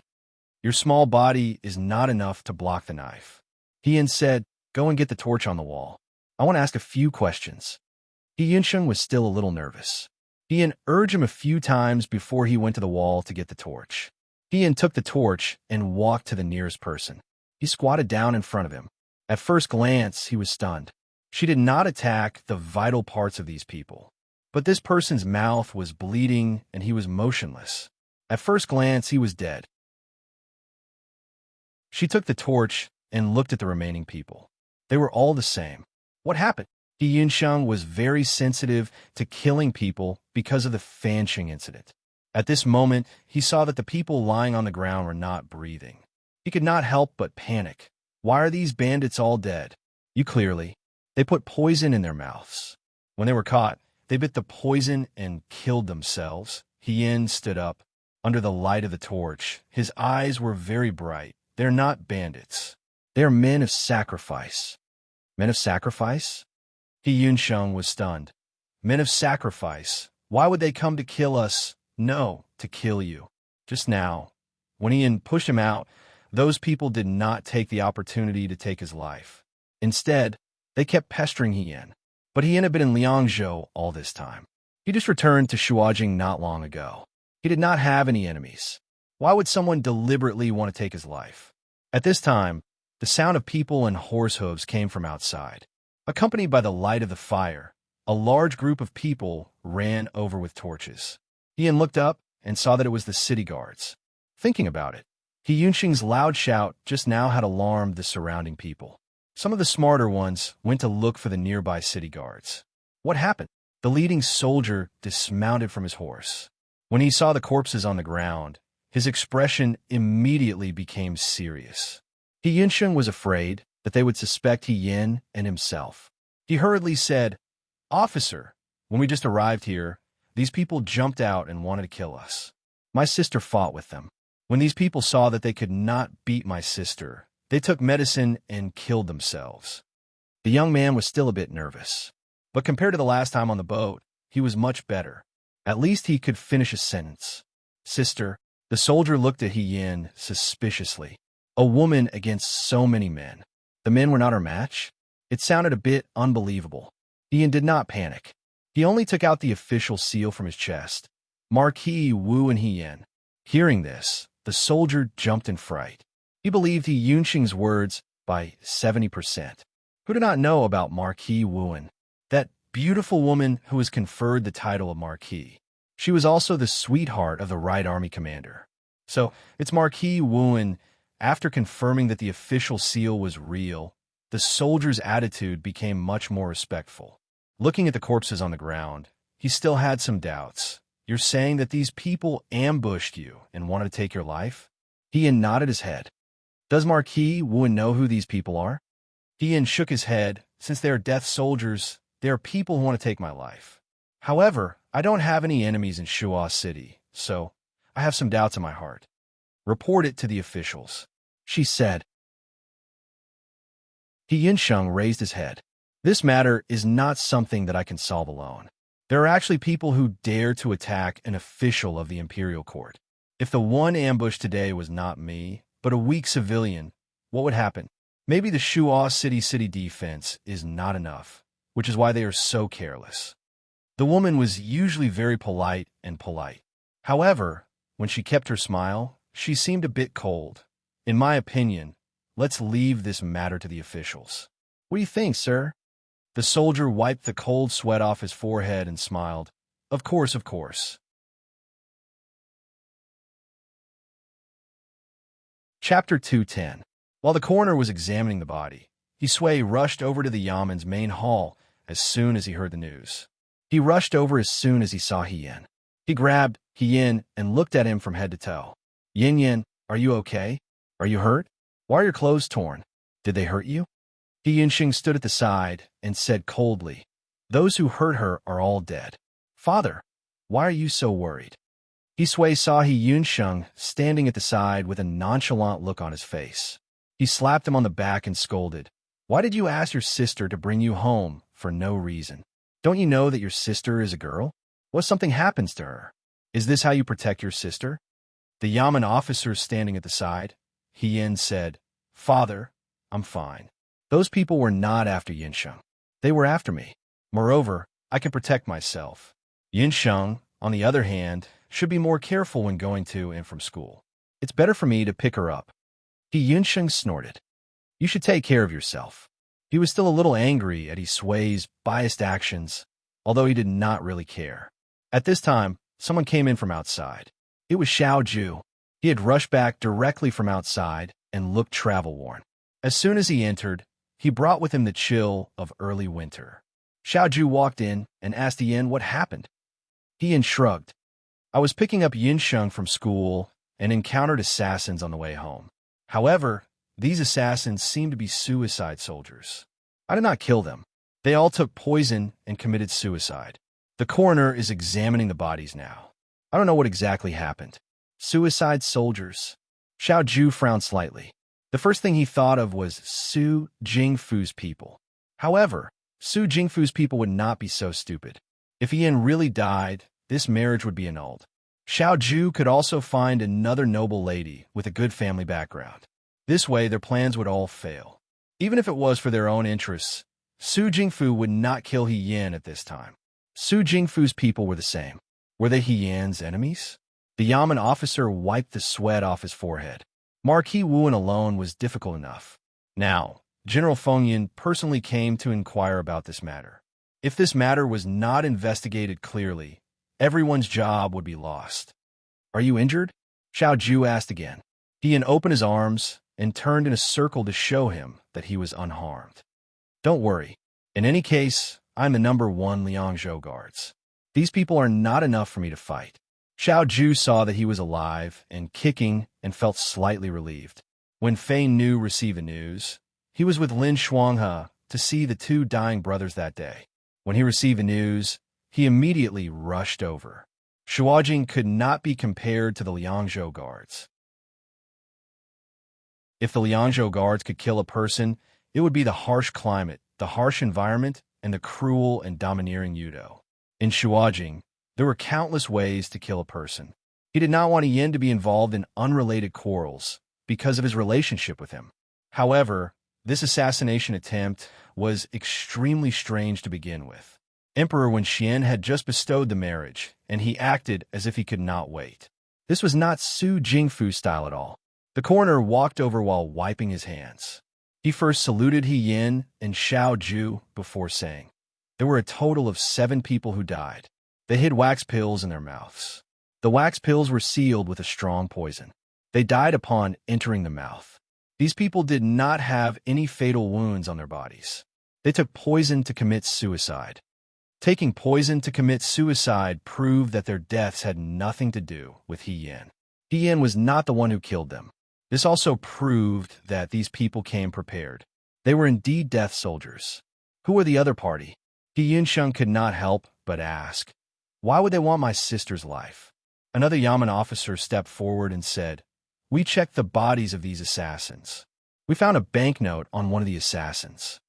He handed the banknote to Xiaoju. "It is the banknote number of Jinyu Bank." This banknote was very clean. It was almost brand new and was well preserved. "We plan to take this banknote to Jinyu Bank. As long as they check the account books of Jinyu Bank these days, they would probably know who exchanged the banknote and made it appear on the assassin's body." However, Yin frowned slightly. This was a bit too smooth. Since these death warriors could seal the wax pellets so well, it meant that they didn't care about life and death. How could they store a banknote so well in their bosoms? It was as if they were deliberately showing it to them. Ian cupped his hands and said, "Sorry to trouble you." The Yamen officers repeatedly said that they did not dare. General Fingyun's father-in-law, Marquis Wu An's father. They did not dare to neglect him. Ian raised his head and saw that Xiao Ju was still frowning, as if he was in an extremely bad mood. He tugged at his sleeve and said in a low voice, "Commander-in-Chief, I think we should go back first and wait for news. Let the Yamen officers solve the case. You and I have to pay attention these days. Since they could make a move on her, it might mean that Xiao Ju was also in danger." Xiao Ju looked down at her, thought for a moment, and said, "Since they came for you, you should stay at home for the next few days. Don't go out." "How can I do that?" Ian flatly refused. "Yinsheng needs to go to school. I don't feel at ease with him alone. There's also my father.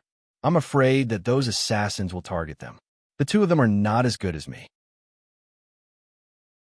If they encounter those assassins, they won't be able to protect themselves." "Don't worry," Xiao Ju said. "I'll send someone to secretly follow and protect them." After a pause, he continued, "Xiao family too. I'll let Qi Wu follow you." Ian shook his head quickly. "No need, no need. Qi Wu is not as good as me. He can't help much. I alone am enough.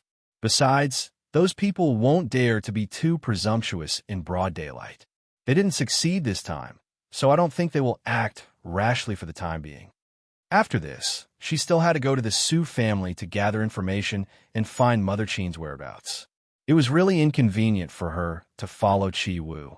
It was tantamount to planting a spy around her. Moreover, it was the kind of spy who would turn around and tell Xiao Ju. If Xiao Ju knew about her strange behavior in private, Ian wouldn't even know how to explain. But this time, Xiao Ju was unusually firm. "No, you can't be alone. If you don't want him to follow you, you can live with the Xiao family." "Ian, didn't you say that you want to protect my reputation?"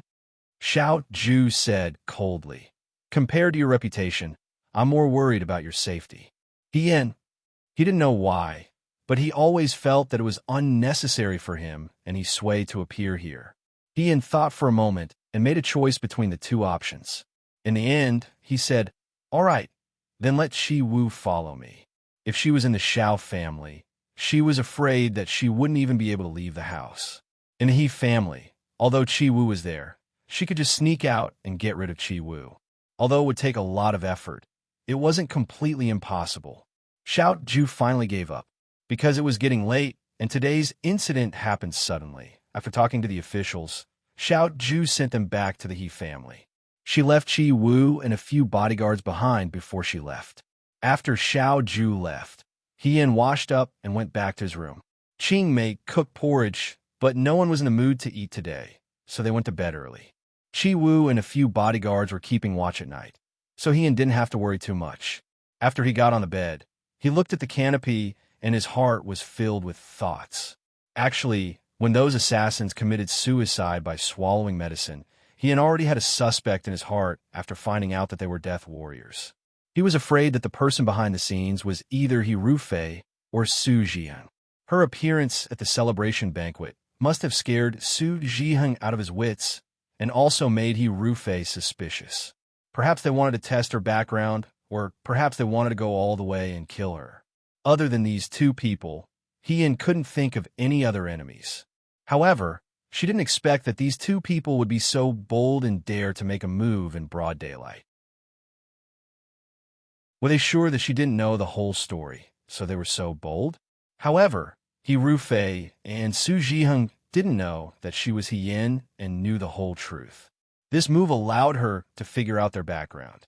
She was afraid that He Rufei and Su Zhiheng weren't as calm as they seemed on the surface. Or perhaps they didn't clean up their tails, so they couldn't wait to kill her to silence her. Ian turned over and slowly closed his eyes. He Rufei was ruthless, and Su Zhiheng was cowardly. These two people didn't get along well with each other. They both had their own selfish motives and had something on each other. If they could quietly get rid of the other party, it might be a good thing for them. Relationships that were tied together because of benefits were fragile and unreliable to begin with. There was no difference between being a snipe and being a clam. The important thing was that the fisherman could sit back and reap the benefits of the fight between the two.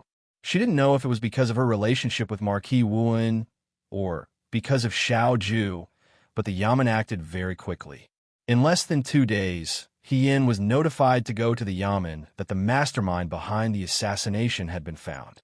He Sui and Yin Sheng weren't at home at this time, so Yin went out by herself. Chi Wu followed her all the way to the Yamen. When they arrived, they bumped into Xiao Ju, who was getting off the carriage and walking inside.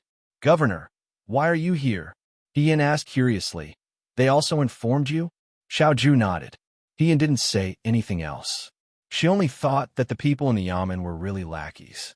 She was clearly the victim, but they went ahead of her and informed Xiao Ju. When they walked in, official Liu, who was in charge of the case, invited them to sit down in the hall and ordered his subordinates to serve them tea. "Official Liu," Yin went straight to the point, "have you found the mastermind behind the assassination?" The bailiffs went to Jinyu Bank and checked their account book. They found that the banknote was exchanged from the Fan family 5 days ago. Official Liu looked at Yin and hesitated for a moment. He seemed to be very conflicted. In the end, he had to ask, "Does Missy still remember the Fan family in the capital?" After saying this, he quickly glanced at Yin. If he had a choice, he really didn't want to take this case. This case was a tricky one no matter how he looked at it. If he wasn't careful and didn't satisfy these two people, his official career might come to an end. Especially now that the mastermind behind the assassination had been found, he felt a headache. The relationship between the Fan family and Yin was unclear. If he asked Xiao Ju this question in front of Xiao Ju, what if she felt uncomfortable and took it out on him? Fan family? Yin was open and magnanimous. There wasn't the slightest bit of bashfulness. Fan Cheng. Official Liu sighed in his heart. She really was a heroine. No wonder she could subdue the cold-blooded and heartless Governor Jade-Faced. He smiled and said, "That's right. You're saying that the Fan family was the mastermind behind the assassination?" Yin asked, "Why did they do this?" Official Liu said, "After we found out that the banknote was exchanged from the Fan family, we went to the Fan family.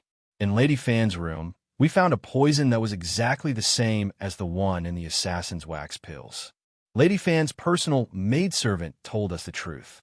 She said about 1.5 years ago, Lady Fan's only son, Fan Cheng, was killed on a boat on the Chunlai River. The assassin's whereabouts were unknown. At the time, Missy was also on the boat, but no one knew where she went. Everyone thought that Missy was killed by the assassin. Now that Missy has returned to the capital safe and sound, Lady Fan believed that Missy was the assassin and that Missy was the one who killed Fan Cheng. Harboring a grudge, she secretly hired assassins in an attempt to take Missy's life. What did the assassins say? The one who asked was Xiao Ju. Lady Fan refused to admit that she was the one who hired the assassin. She is now in prison and is still being interrogated. However, in this official's opinion, there are witnesses and evidence in this case. There shouldn't be any other possibility. Where's that maidservant right now? Official Liu sighed. After Lady Fan's maidservant told us the truth, Lady Fan started arguing with her. Before our men could pull them apart, that maidservant took a knife and stabbed herself in the heart, committing suicide. We don't know if she was afraid of the Fan family's revenge, or if she simply committed suicide to escape punishment. In other words, there's no one else who can prove Lady Fan's innocence? Yin asked. Official Liu looked at Yin. Miss He, this official knows that you have a good heart and don't want to wrongly accuse others. However, this matter is already a clear fact. In fact, in order to avoid arresting the wrong person, the magistrate's officers also investigated many things. For example, during the days when you went to enlist in the army, the Fan family continuously made things difficult for your father and brother. The reason why your father lost his position as a military officer was because the Fan family played some tricks. The Fan family has long blamed Fan Cheng's matter on you. Now that you have returned safe and sound, the Fan family doesn't dare to take revenge in the open, so they secretly take action. You don't have any enemies in Shuajing City. Other than the Fan family, there is no reason for them to take revenge on you. He deliberately ignored the possibility that He Yin was implicated because of Xiao Ju. After all, he was just a small person and didn't dare to participate in the battle between Xiao Ju and Prime Minister Su. He Yin looked at Xiao Ju. Xiao Ju said, "I want to see someone." Official Lu was stunned. Military Governor Xiao, Fan Cheng's mother. Official Lu could still fulfill this request. When He Yin and Xiao Ju arrived at the prison, they saw Lady Fan sitting in the innermost part of the prison. She was hugging her knees and curling up into a ball. Once someone approached her, she couldn't help but tremble and mumble something under her breath. He Yin frowned when he saw this and asked, "Did you torture her?" No. Official Lu was shocked and waved his hands. "We didn't have time to interrogate her. We only arrested her yesterday afternoon. However, it is strange. When we came in yesterday, she was still fine." Her tone was extremely arrogant, and she refused to admit that she was related to the assassins. This morning, when the jailer came to check on her, there was something wrong with her. However, Official Lu didn't think much of it. We have seen this kind of thing many times. Knowing that she can't escape with evidence, she began to act crazy, thinking that she can escape. He Yin squatted down and called out to her, "Lady Fan, Lady Fan." When the woman in the prison heard this, she looked at him with fear. Her hair was very messy and covered her face. Only one of her eyes could be vaguely seen, and it was filled with fear. He Yin had seen Fan Cheng before, but this was the first time he had seen Lady Fan. He also knew from Qing Mei that Lady Fan wasn't a good-tempered person. Ever since Tang Ying and Fan Cheng's marriage was set, Fan Cheng and Lady He cut off all contact. When Lady He went to the door, the servants of the Fan family stood at the door, ignoring the curses of the people. He Yin was so ashamed that he fell seriously ill. However, now that he saw this woman, He Yin felt that there was still something suspicious about this matter. Even if a shrewish mother who spoiled her son really wanted to settle accounts with him, with Lady Fan's usual temperament, she definitely wouldn't do it secretly. Moreover, she was just a woman. How could she have come into contact with those men of sacrifice?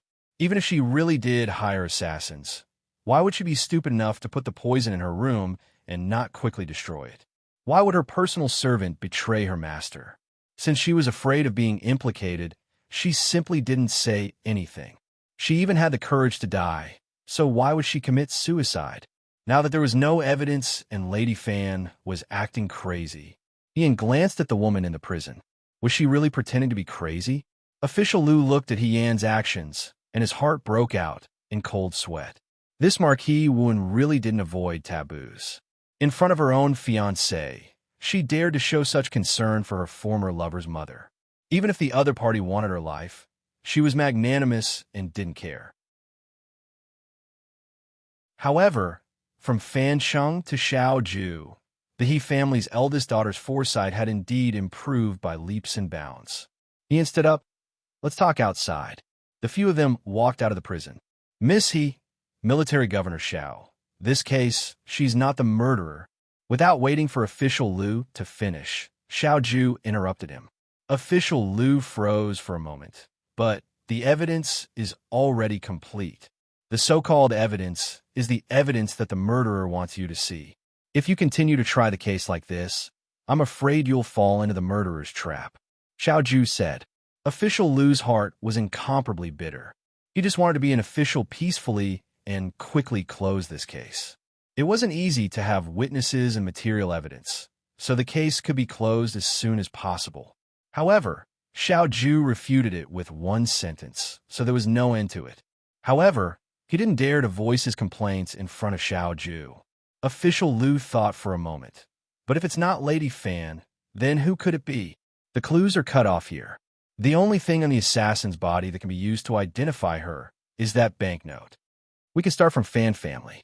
Xiao Ju calmly said, "Find out who the dead servant girl was in contact with before this. Find out who entered Fan Cheng's mother's room." Also, he paused. "From tonight onwards, double the number of guards here. I think, very soon, someone will want to silence her." He Yin listened with trepidation. Xiao Ju's analysis was similar to what he had in mind. No matter how much trouble Official Lu thought it would be, Xiao Ju still pointed out a way for him. After a series of assurances, he went to instruct the officials to do their work. He and Xiao Ju walked out side by side. For a moment, the two of them were silent. If Yin had only guessed before that he Ru Fei and Su Zhiheng were the culprits, now he was almost certain. The Fan family's crime was too obvious. He Ru Fei and the others probably thought that he Yin previously had disagreements with the Fan family. Once something happened, they would definitely take advantage of the situation and accuse Lady Fan of the crime. They wouldn't investigate further. However, because of Xiao Ju's words, Official Liu was still investigating the case. In order to not make any mistakes, he Ru Fei and the others would take the risk to silence Lady Fan. Although this seemed to be full of loopholes, but it was their best method. What do you think? Xiao Ju suddenly asked. Yin came back to his senses and said, I think what the commander-in-chief said just now was very right. I feel that there is something wrong with this case. She saw that Xiao Ju was looking down and didn't say anything. Her heart moved, and she deliberately teased. Commander-in-chief, are you angry because of the Fan family? Previously, the one who had a dispute with Fan Sheng was the proper Lady He, not her. When she had just arrived, she had forgotten about this. Now that she thought about it, Xiao Ju was unusually silent. Could it be that she was unhappy because of this matter? This was also true. As a fiancé, to have a relationship with someone else, even in a normal family, was not acceptable. Slave Fei should have helped you investigate what happened on the spring coming river back then. If I really had something, I wouldn't have done that, Yin said softly. Xiao Ju stopped and looked at her. The young girl's eyes were lively, like a child who had done something wrong. She was a little embarrassed, a little fawning, and a little smiling. It was impossible to tell that she had experienced a thrilling pursuit a few days ago. If it was in the past, he would probably follow Yan's words and casually tease her, but today was different. Yan, he called Yan by her name. Are you hiding something from me? Yan paused and smiled as usual. She looked up at the person in front of her and said, No. Why do you say that, Commander-in-Chief? The young man stood in the same place and looked down at her. His tone was gentle, but his gaze was as sharp as a knife. He was silent for a moment before he asked, You really don't know where those assassins came from? For a moment, Yan felt as if he had seen through everything and knew everything. However, after a moment, she said in confusion, Commander-in-Chief, what do you mean by that? If I knew where the assassins came from, I would have directly told Official Liu and let him catch them. Why are we still wasting time here? Yan's expression was relaxed, but her heart was beating very fast. She did not know if Xiao Ju had found any clues. She could not tell Xiao Ju these things. She also did not know how to explain these strange, crazy, and tragic and disgusting actions. She could not tell Xiao Ju. Xiao Ju looked at her steadily. After a while, she said lightly, It's fine.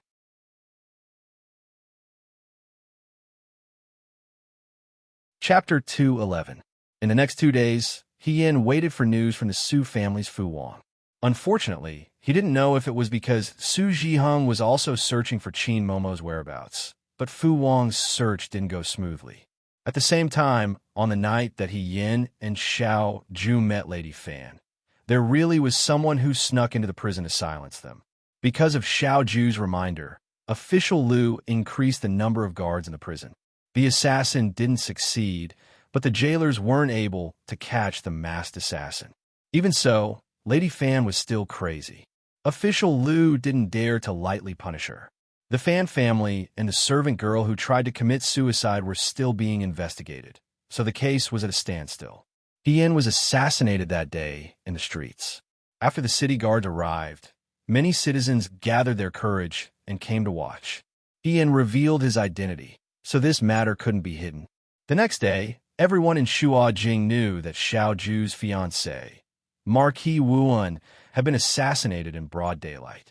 Fortunately, her skills weren't bad, and she managed to escape. For a time, the number of citizens in Shuajing who went out at night greatly decreased. They were afraid that they would encounter bandits wandering outside. Before everything was investigated, the people in Shuajing would only think that it was bandits. In the crown prince's residence, beautiful servant girls were playing the zither and dancing. The crown prince's indulgence in Guang Yan's sensual pleasures wasn't something that happened in a day or two. Although the crown princess was angry, she couldn't do anything. She focused all of her efforts on herself and hoped that she would give birth to a grandson soon so that the crown prince's position would be more stable. Unfortunately, the crown princess's stomach didn't live up to expectations. Ever since she entered the crown prince's residence, there had been no news. The Guang Yin was dissatisfied with the crown princess and became more and more impudent.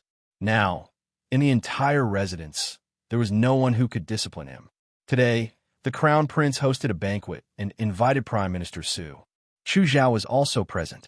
Ever since Imperial Father bestowed the marriage, I haven't had the chance to congratulate Zilan. The crown prince looked at Chu Zhao and smiled. This time, Zilan has fulfilled her wish and strengthened her marriage with Prime Minister Su.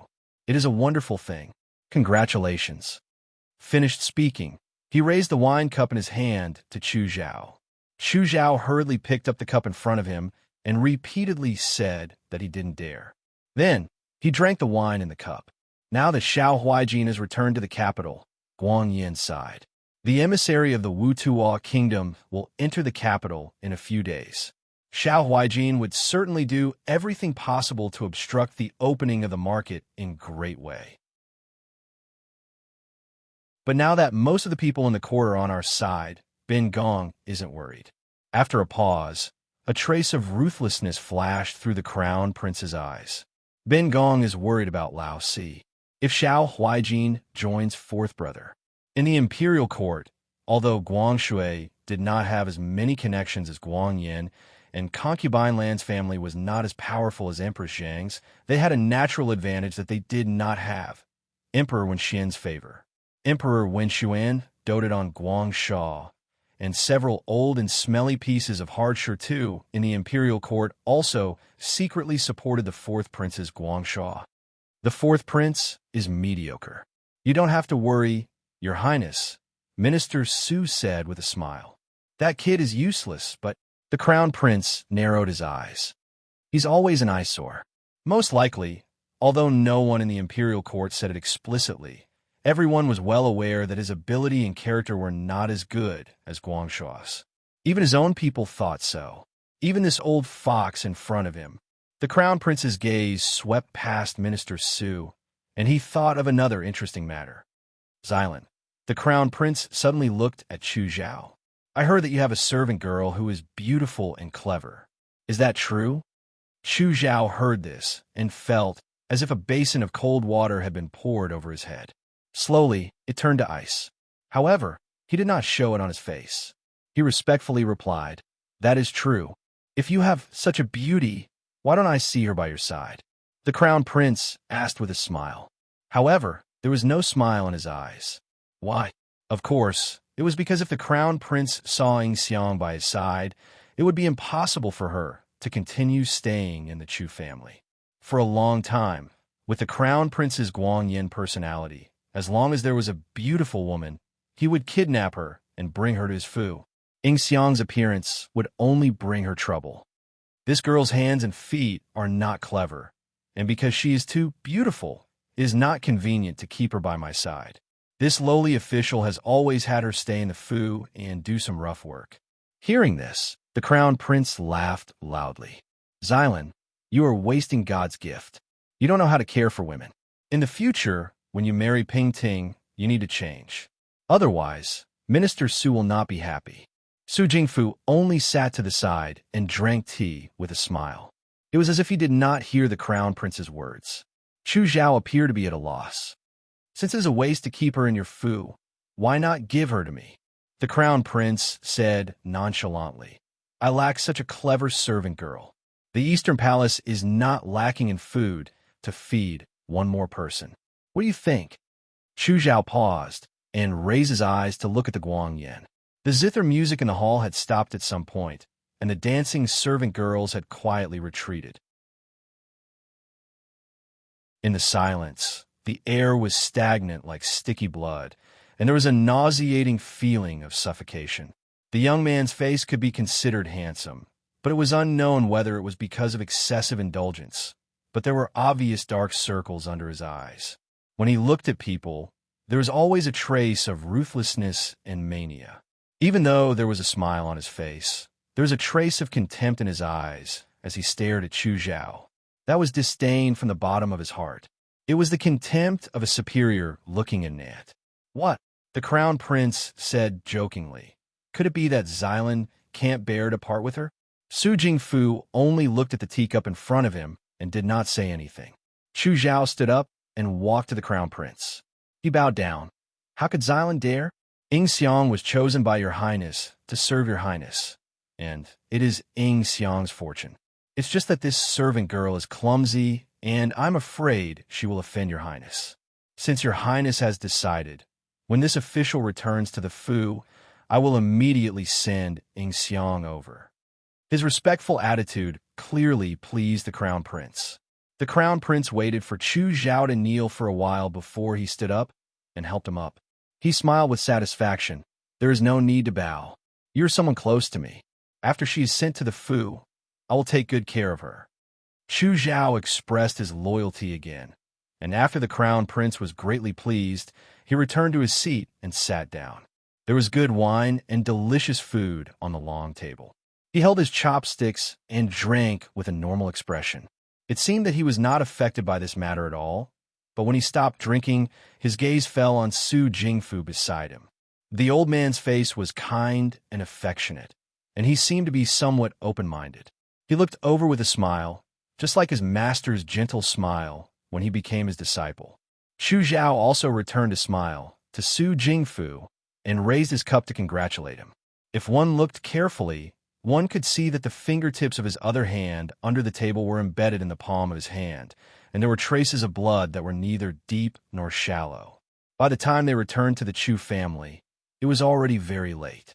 Stepping into the Fu, the smile on Chu Zhao's face disappeared completely. He was used to wearing a cultured and refined smile, even when facing the servants of the Chu family. Today, it was as if he could not bear it. As soon as he entered the Fu, his face was so ugly that it seemed like water would drip from it. The servants did not even dare to approach him. Everyone in the Chu family knew that this fourth young master was extraordinary. When he was first sent back to the Fu, everyone thought that this fourth young master would not live long. An outside wife and a lowly child born of a brothel girl would not be tolerated by Madame Chu. Before Chu Zhao met Su Jingfu, he also had a difficult time. Although he had Chu Linfeng's protection, Chu Linfeng was not a father who cared about his son. In a corner that Chu Linfeng could not see, Chu Zhao was often beaten up. However, this child was very good at enduring. He endured until good luck came. Prime Minister Su Jingfu picked him, and soon he became Prime Minister Su's favorite student. After that, Chu Zhao skyrocketed. Gradually, Madame Chu could no longer touch him. Chu Linfeng listened to his son's every word, but Chu Zhao's temperament did not change. He was very gentle to the servants of the Chu family, as always. After a long time, many of Madame Chu's servants also secretly sought refuge with Chu Zhao. Even a fool would know which master to choose from, who had a better future and was more gentle and considerate. But today, Chu Zhao's good manners and good temper seemed to have run out of patience. As soon as he walked into his courtyard, he saw the familiar lantern swaying at the door. Chu Zhao walked in, and Ying Xiang came forward to greet him. Fourth young master. He walked into the room without saying a word. Perhaps his expression was too strange today. Ying Xiang was startled and followed him in. Standing beside Chu Zhao, she asked softly, "Fourth young master, did something happen?" Chu Zhao looked up at the woman in front of him. Ying Xiang was very beautiful and charming. She was like a painting as she stood here. Her beauty was more beautiful than a flower. Her appearance was enough to enter the palace. In the Chu family, if it were not for the fact that it was inconvenient for him to do anything to her, Chu Linfeng would have already made Ying Xiang his 20th concubine. It was hard to imagine how Ying Xiang's parents, who looked so ordinary, could give birth to such a beautiful face like Ying Xiang. The first time Chu Zhao saw Ying Xiang, it was in front of the brothel. Xiang's father, a gambler, was holding her wrist and bargaining with the brothel's madam to see if he could sell his daughter for a higher price. Xiang's mother, a pregnant woman, just stood aside and cried silently. She did not dare to say anything. At that time, Chu Zhao was only 9 years old. He had just been with Su Jingfu, and Mrs. Chu did not dare to bully him openly. Xiang looked to be the same age as him. Her clothes were very shabby, but her skin was very white. Although she did not dress up, he could see that she was a beauty. Her expression was very calm, and she did not cry or make a fuss. She just stood there. When Chu Zhao stopped across the street to look at her, the girl raised her head and looked at him. There was no expression on her face, but he seemed to be able to see her deep sadness and despair through her eyes. It was as if she had surrendered to her fate and was powerless to resist. In that moment, Chu Zhao thought of Yi Runmei. He ordered his servant to buy Xiang for 2 silver coins and went back to tell Chu Linfeng that he was lacking a personal maid.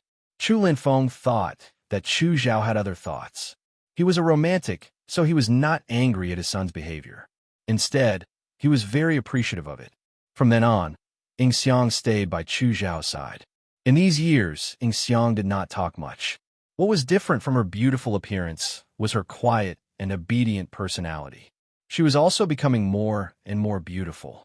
Chu Zhao knew that beauty would bring disaster. The days that he could protect Xiang were very limited. Xiang probably noticed the pity in his eyes. Xiang was stunned. After a while, she pursed her lips and asked, "Fourth young master, does this have anything to do with me?" "I went to the Crown Prince's palace today," Chu Zhao said. "The Crown Prince knows about you." The room was silent for a moment. After a while, Xiang said calmly, "I understand." Her answer was obedient and gentle, just like when she was about to be sold by her biological father outside the brothel. She naturally accepted her fate, as if she had expected it. Chu Zhao moved his lips and finally spat out 2 words, "I'm sorry." Xiang smiled. She walked to the table and poured tea for Chu Zhao, as usual. The tea was simmering on the stove in advance.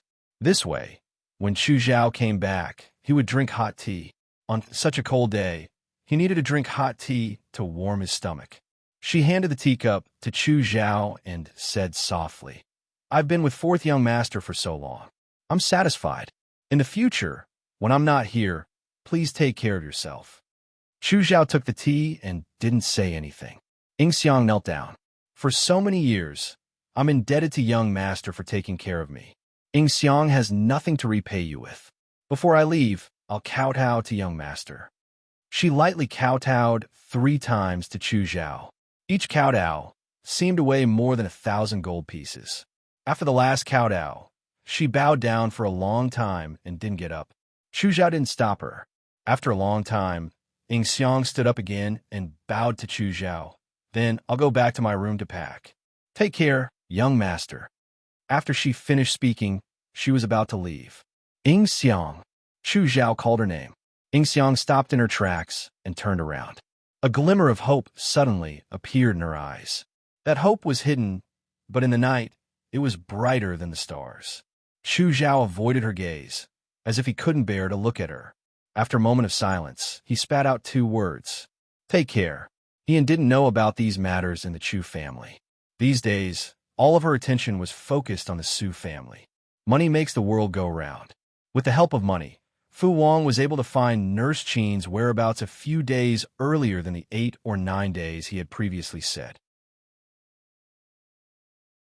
When He Yin received the news and went to the tea house near the Su family, Fu Wang approached him with a smile on his face, as if he had done something worthy of pride and couldn't wait to be rewarded. When He Yin saw him like this, he knew that he must have made a big gain. He was also delighted and asked, "Have you found her whereabouts?" "Young master." Fu Wang was very good with words. He didn't talk about the results of the matter, but only talked about the hardships and dangers he had faced in the past few days. Then he said, "This little one has risked my life to do this for you. You can't help but feel sorry for me." He Yin smiled and put the last piece of silver in her sleeve on the table. At this point, she was also a pauper. However, in front of Fu Wang, she still had to put on an act. "Little brother, If you do things for me, I will definitely give you benefits. This silver is only a small amount. If you can do more things for me in the future, the silver will never run out." When Fu Wang heard this, his eyes lit up. He had an idea. He was afraid that after completing this business, this mysterious person would disappear. Since the silver came so easily, he naturally wanted to do a long-term business. This person meant that there were other things for him to do. Fu Wang was happy. This little one has already helped young master find out Nurse Qin's whereabouts. Nurse Qin has a lover who previously lived in the Niu family village outside the city. However, this little one also found out that after Nurse Qin ran away to find this lover, they no longer live in the Niu family village. This lover's surname is Niu, and he is a blacksmith. Blacksmith Niu has a relative who lives in a barren mountain more than 10 li away from the Niu family village. That mountain is so big that it is not easy to find a person. However, they live in a mountain and need to exchange for food and cloth. On the 10th day of every month, Blacksmith Niu will go down the mountain to the nearby market to buy food. He also helps people do some work. On the day he goes to buy food, he will put the forged ironware in a blacksmith shop called Chong Mao Blacksmith Shop to sell. If young master wants to find Nurse Qin, you can first go to Chong Mao Blacksmith Shop. On the 10th day of the month, Blacksmith Niu will go down the mountain and find him. Only Blacksmith Niu knows where Nurse Qin is. Fu Wang smiled slyly. As for how to make Blacksmith Niu speak, that will depend on young master's plan. Is the information you said true? Ian asked. It is absolutely true. How could this little one dare to deceive young master? Fu Wang hurriedly said, It's just that eldest master has ordered people to investigate Nurse Qin's whereabouts. This little one went through many channels to find this place. It is not impossible for eldest master to find it. If young master is in a hurry, it would be best for you to hurry to that blacksmith shop. If eldest master gets there first, he was not really thinking for the mysterious person in front of him out of kindness.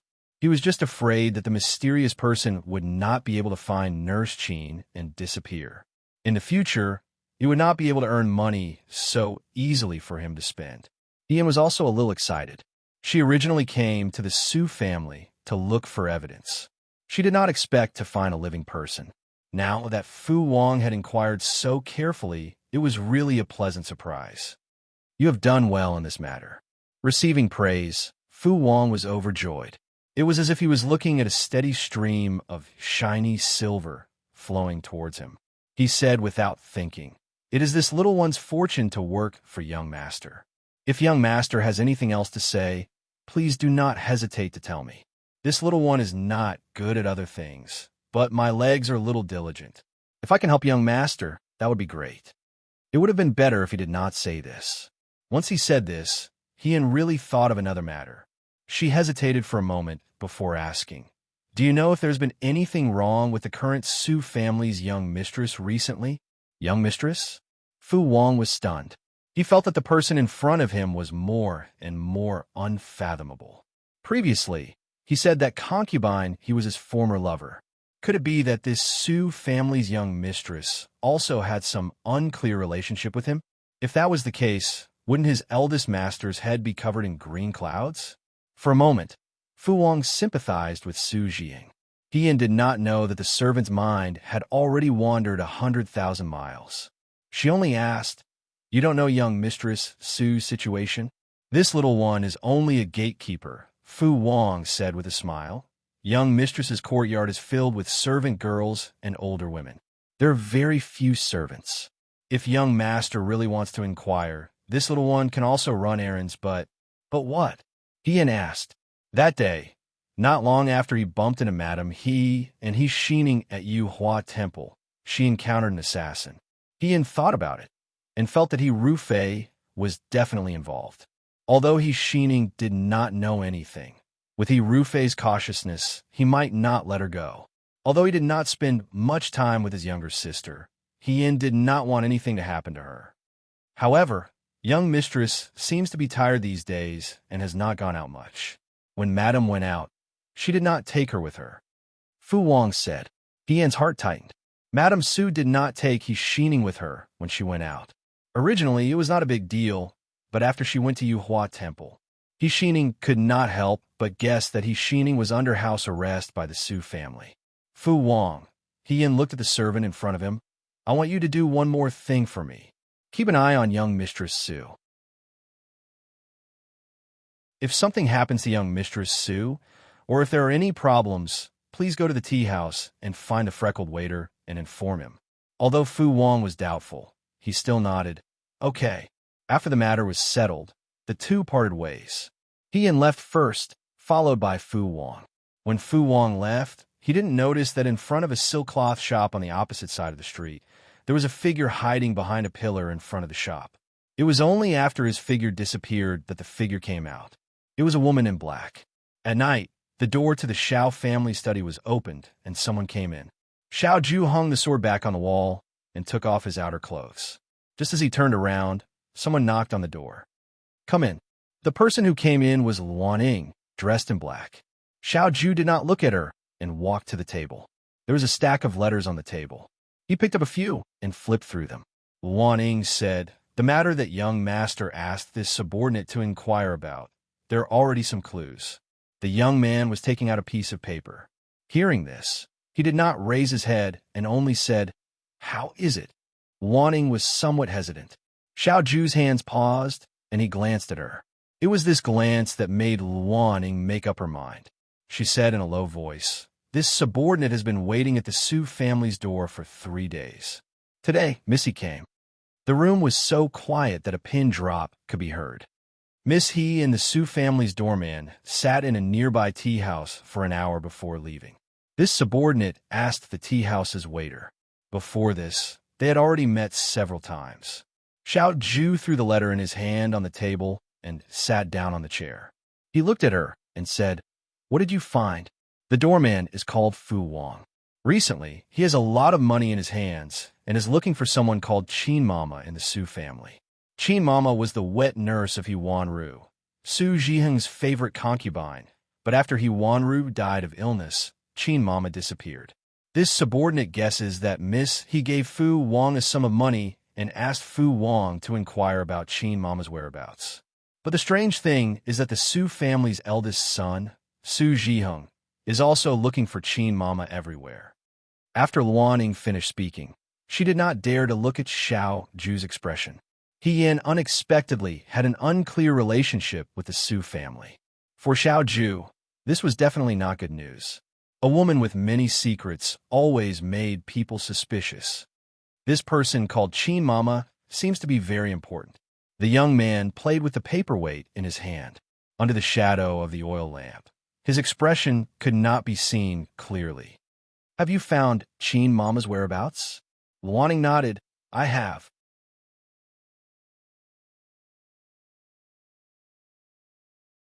Chapter 2:12. The winter in Shuajing was getting colder by the day. It rained at night, and the next morning, the ground was covered in a layer of damp coldness. On the 10th day of the 10th month, He Yin got up early. He Sui and He Yunsheng left before the sun rose. One of them had to go to work, and the other had to go to school. He Yin got up after they left and lit a candle. He quietly finished washing up and tiptoed out the door. Qing Mei was sleeping soundly, and it was not yet time to wake up to cook. He Yin knew that Shi Wu was staying in an empty room in the courtyard.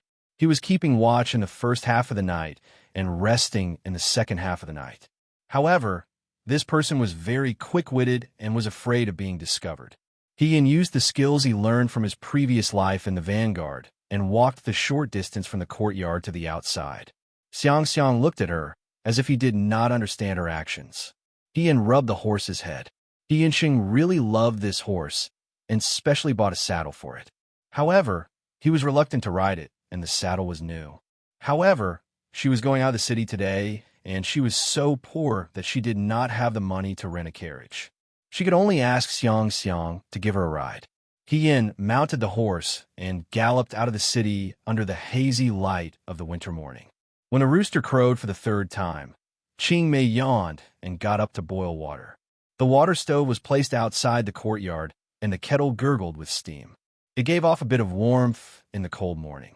She first went to the kitchen and boiled the porridge. Then she went to the courtyard to add water to the stable's water trough. He Yinsheng loved the horse as much as his life. In the past, he would feed the horse himself. However, he was busy with his studies and left early and returned late every day. He really could not take care of the horse all the time. So he gave this glorious task to Qingmei. Qingmei did not dare to neglect and treated Xiang Xiang as the third young master in the residence. She took good care of him. In the past, when she walked to the stables, Xiang Xiang would hear her voice and pace back and forth. However, today he was unusually quiet. Qingmei was a little worried. Was he sick? Recently, the weather had been very cold. Even people could easily catch a cold, let alone horses. Qingmei walked to the front of the stable and took a look with the lantern in her hand. In a split second, she was stunned. A moment later, she came back to her senses and hurriedly ran towards He Yan's house. As she ran, she shouted, young lady, it's not good. Xiang Xiang. Xiang Xiang has been stolen." The door was pushed open, and Qingmei's voice stopped abruptly. The room was empty, and there was no one in sight. Her heart was in a state of panic. She looked around but didn't see He Yan's shadow. After staring blankly for a moment, she burst into tears. Bang! The door was open again, and a man's voice sounded in the courtyard. What happened? Qi Wu rubbed his forehead. He had to admit that the He family was really too poor. Other than the 3 rooms in the courtyard, there were no other guest rooms. He Sui was an honest person. He wanted to give his room to Qi Wu. He Yinsheng also reluctantly agreed to live in the same room as Qi Wu, but Qi Wu flatly refused. Although he didn't pay attention to his daily life, he didn't want to risk his life to become a bodyguard in someone else's residence to protect the master's safety. He even had to protect the master's main room. In the end, after thinking about it, He Sui could only vacate the innermost room in the courtyard, which was filled with junk. This room was very small. After removing the junk, there was only enough room for 1 bed. If Qi Wu wanted to walk, he had to walk sideways. Although he was also a bodyguard in a Shao family, the treatment was very different. Although the He family had tried their best to provide him with the best conditions, Qi Wu often wished that he could pay out of his own pocket so that the He family could move to a bigger residence. Last night, he kept watch for the first half of the night and went back to his room to rest in the second half of the night. When he woke up at this moment, he heard this young maidservant crying her heart out, so he got up to ask. Qingmei turned around and was shocked to see Qi Wu. Qi Wu was usually quiet in the courtyard. He didn't eat with them and only slept in the junk room at night. He really didn't have much of a presence. Sometimes, Qingmei almost forgot that he was still in the room. At this moment, when Qi Wu appeared, Qingmei seemed to have found a life-saving straw. She rushed up and said, "Young Master Qi Wu, young Miss and Xiang Xiang are missing. They were taken away." Qi Wu was speechless. He said, "I'll go and take a look." He Yan's bedroom was gaudy. There were fragrant sachets and red curtains hanging everywhere. Qi Wu was shocked. If he didn't have to go in, he wouldn't want to see these things. He didn't expect He Yan to be so pampered under his casual appearance. He had to tell Bai Rongwei about this when he returned. When Bai Rongwei decorated Xiao Ju's room in the future, it would be exactly what He Yan wanted. He only took a few glances and walked out of the room. Qingmei followed him. "Young Master Qi Wu, how was it?" "She wasn't taken away. She left on her own." "How is that possible?" Qingmei didn't believe him. How could young Miss leave on her own without saying anything? Even if she wanted to leave, she would have told us. "Young Master Qi Wu." She looked at Qi Wu suspiciously. "Don't tell me you're afraid that you can't report to Military Governor Xiao, so you're pushing the responsibility to our young miss?" Qi Wu couldn't take it anymore. "Young miss, look carefully. Before your young miss was taken away, she carefully folded the bedding. The bedding was folded using the method used by the new recruits of the Liang Province Guard. It was square, like a square piece of tofu. It was obvious that it was made by He Yan. May I ask, which assassin would wait for someone to fold the bedding before taking them away? Qingmei, but it's one thing to capture someone, but this one has never seen someone capture both a person and a horse. Qingmei didn't say anything. After a while, she seemed to have forgotten all the accusations and suspicions she had for Qi Wu.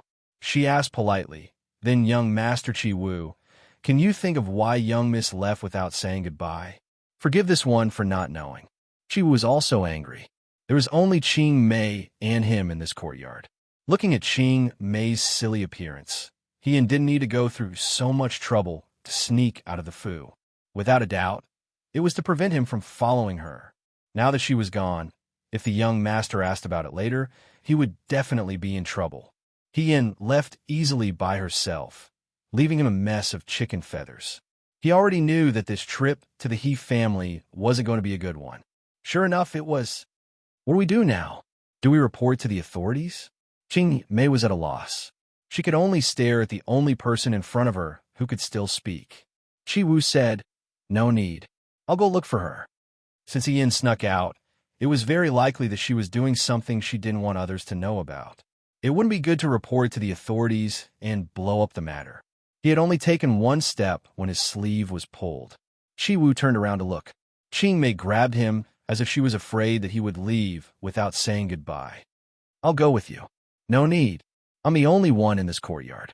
Even Xiang Xiang isn't here." The young maidservant pursed her lips as if she was about to cry. She forced herself to hold it in. "Young Master Chi Wu, I'll go with you to look for her."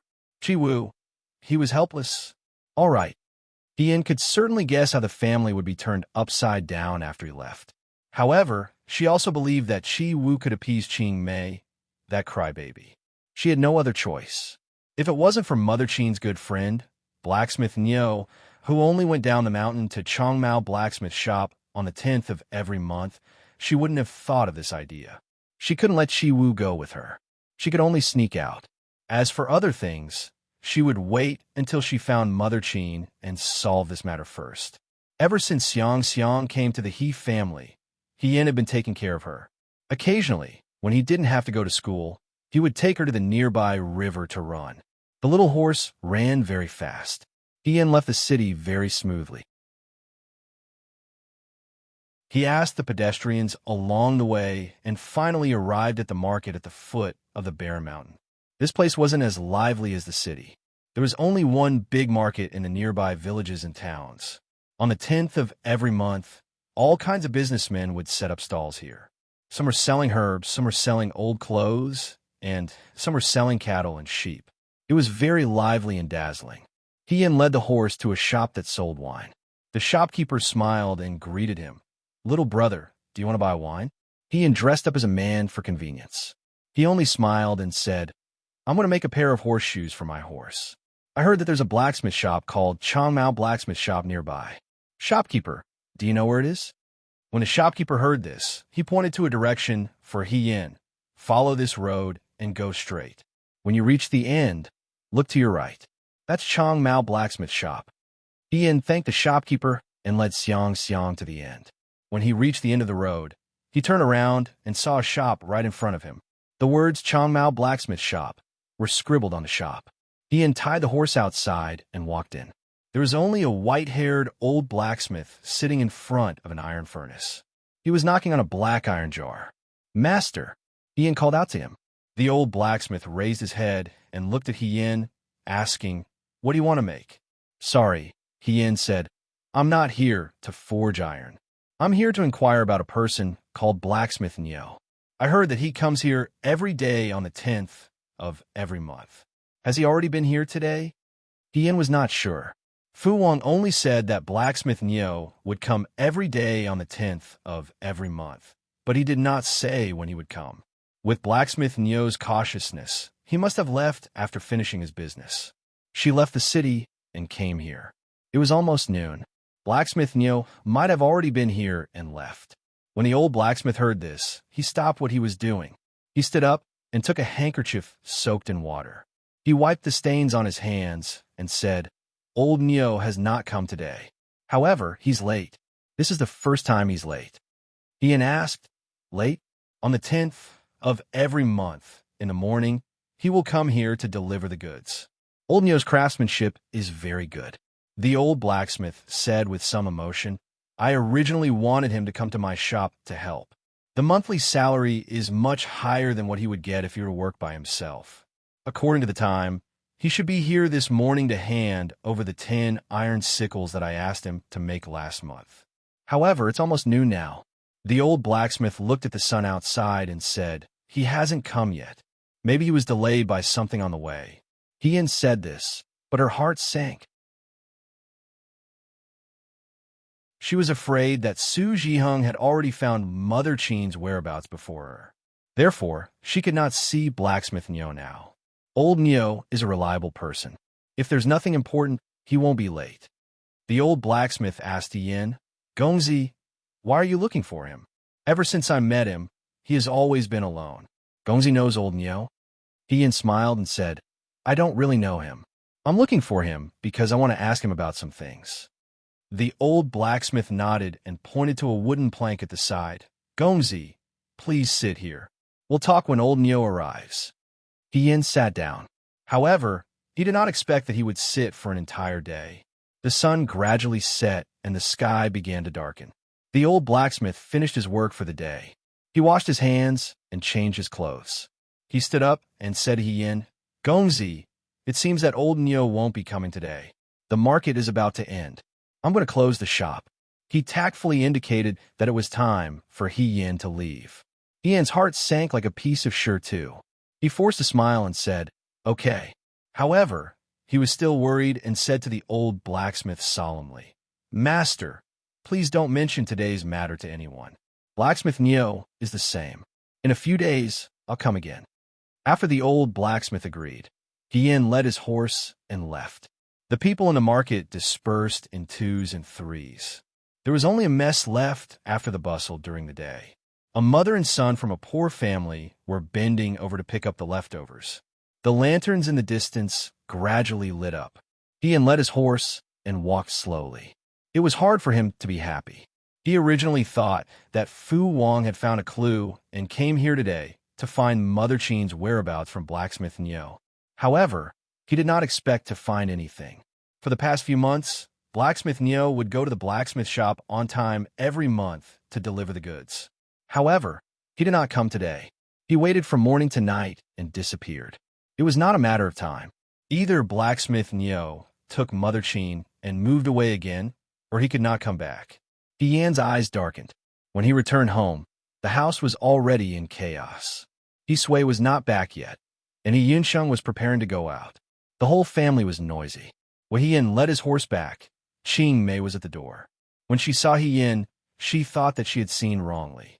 She rubbed her eyes and rushed over, shouting, "Miss, you're back." Hien did not have time to speak before Yunsheng took the lead and put on a punitive look. He said, "Where did you go? You even took Xiang Xiang with you." For a moment, Hien didn't know whether he was concerned about Xiang Xiang or himself. After thinking for a moment, he said, "I just had nothing to do today. I haven't been out these days, so I took Xiang Xiang out for a walk. Since you wanted to go out, why didn't you take her with you?" He Yinsheng looked at Qi Wu, who was silent at the side. "You didn't even say goodbye."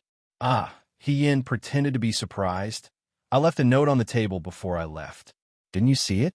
If you didn't see it, perhaps a swallow flew in from outside and took it away. It's the middle of winter. How could there be a swallow?" He Yinsheng looked coldly at her, lying. "Where did you go?" "I just went out for a walk. I didn't do anything. I saw that it was still early and Qi Wu was not awake yet. I thought that I shouldn't wake him up. Anyway, I'll be back in a while. I didn't expect that I would forget the time as soon as I went out. I'm sorry. I was playful this time. It won't happen again." He apologized without any sincerity. Qi Wu, was she saying that he was sleeping too soundly? He Yinsheng was angry. Hien, "I'm hungry. Did Qing Mei cook?" Hien touched his stomach. It was true. She had waited in the blacksmith shop for the whole day and did not leave at all. She was afraid that she would miss Blacksmith Nyo at the last moment. She even bought 2 steam buns at the door to eat. I did. Qing Mei quickly went to the kitchen to bring out the food. "Miss, if you're hungry, eat first. This servant has been heating up the porridge. It's just try to taste it now." "Thank you," Hien replied with a smile. He Yinsheng was angry at Hien, but there was nothing he could do. Hien had never been able to control what she wanted to do. For a moment, he was angry and helpless. He could only sit down at the table with Hien. He picked up the chopsticks and ate without tasting the food. Qi Wu stood by the door. He was also puzzled. He had been out for the whole day. On this day, he and Qing Mei looked everywhere for Yin, but they could not find her. Yunsheng almost went to report it to the authorities. Yin looked safe and sound, and there were not many flaws in her expression. But where did she go? In a room in a remote courtyard, a man and a woman sat opposite each other. They were not young anymore. The man's skin was dark, and his face was full of wrinkles.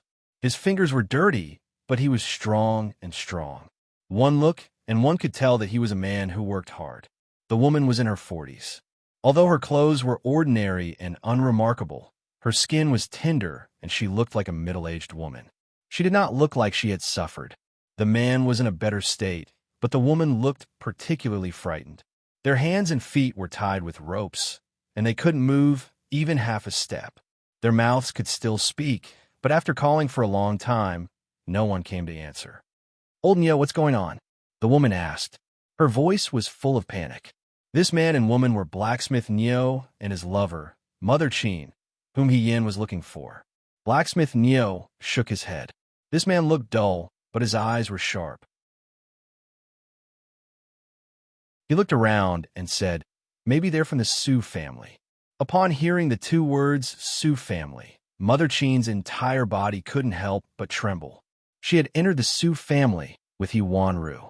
He Wanru was favored, and as a nanny, she also lived a good life. She ate and used much better than when she was in the He family. Unfortunately, the good times did not last long. Ever since He Wanru died, she lived a life of wandering and hiding.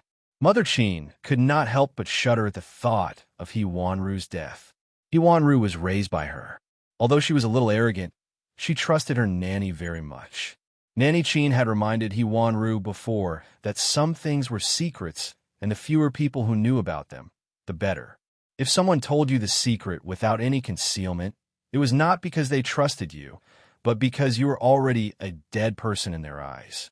The dead could keep secrets the best. She had tried to persuade He Wanru to pack up her belongings and escape with her. Unfortunately, He Wanru did not believe her, so He Wanru died in the Su family's residence. Before He Wanru died, Mother Qin had predicted her fate. She wrote a letter to her old lover, hoping that Blacksmith Neo could help take care of her family after she died. Although Blacksmith Neo was a craftsman who did rough work, he had a flexible mind. He also had some feelings for Nanny Qin, so he gave Nanny Qin an idea. He thought that if she died, Nanny Qin's children and grandchildren would still be in danger. It was better to escape. Su Zhiheng might not dare to do anything to Mother Qin's family because of his misgivings. When Mother Qin heard this, she felt that Blacksmith Neo's words were reasonable. As for where to escape, it was naturally up to Blacksmith Neo. For the past year, she and Blacksmith Neo had been hiding in the Barren Mountains and had indeed lived a peaceful life. But last night, for some reason, a group of strangers suddenly broke into the thatched hut on the mountain and easily subdued them. When they woke up, they were already in this room. "Old Neo, are we going to die?" Mother Qin asked timidly. "They found us and won't let us live, my grandson, and you. I've implicated you." Blacksmith Neo said, "Ah, Qin, don't be afraid. I don't think they want our lives." Mother Qin raised her head. "What did you say? If there was a chance to live, who would want to die so easily?" Mother Qin also did not want to die. When she heard Blacksmith Neo's words, a glimmer of light flashed through her eyes. If it was Su Zhiheng, he would have taken action when he found us. He would not have let us live until now. Blacksmith Neo comforted her. "At least we are not in danger now." Then you mean that the person who caught us was not Master Su?" Mother Qin asked in confusion. "Then why did he catch us?" "I don't know either." Mother Qin fell silent. Sometimes the fear of the unknown was the scariest. The other party just left the two of them here and did not ask about them. It was more suspicious than if he had revealed his identity from the beginning. After an unknown period of time, someone's voice sounded from outside. Mother Qin's spirits rose. She looked expectantly at the closed door. The door was pushed open and someone walked in. The first to enter were two black-clothed people, a man and a woman. Their expressions did not reveal anything. The last to enter was a young man. He was exceptionally handsome. Based on his clothes, he did not seem to be from an ordinary family. Mother Qin had served the Su family for many years. She still had a bit of insight. When she saw the three people, she knew that the handsome young man was the master. She immediately said, "Sir, spare my life. Sir, spare my life." However, blacksmith Neo did not say a word. He only silently sized up the newcomers. The handsome young man sat down on a chair in the middle of the room. The two black-clothed people stood by his side. His gaze swept past the two of them and finally landed on Mother Qin. His expression was clearly calm, but it made Mother Qin shiver. "You are the wet nurse of the Su family's Yuanru?" that person asked. Mother Qin's heart sank. She had originally held on to a fluke, but now that this person spoke, she understood that he was here for the Su family's secret. She said, "Indeed, sir." Before she could finish speaking, she was interrupted by the other party. The young man said indifferently, "How did Yuanru die?" If he lies, he will die." He raised his chin slightly and looked in blacksmith Neo's direction.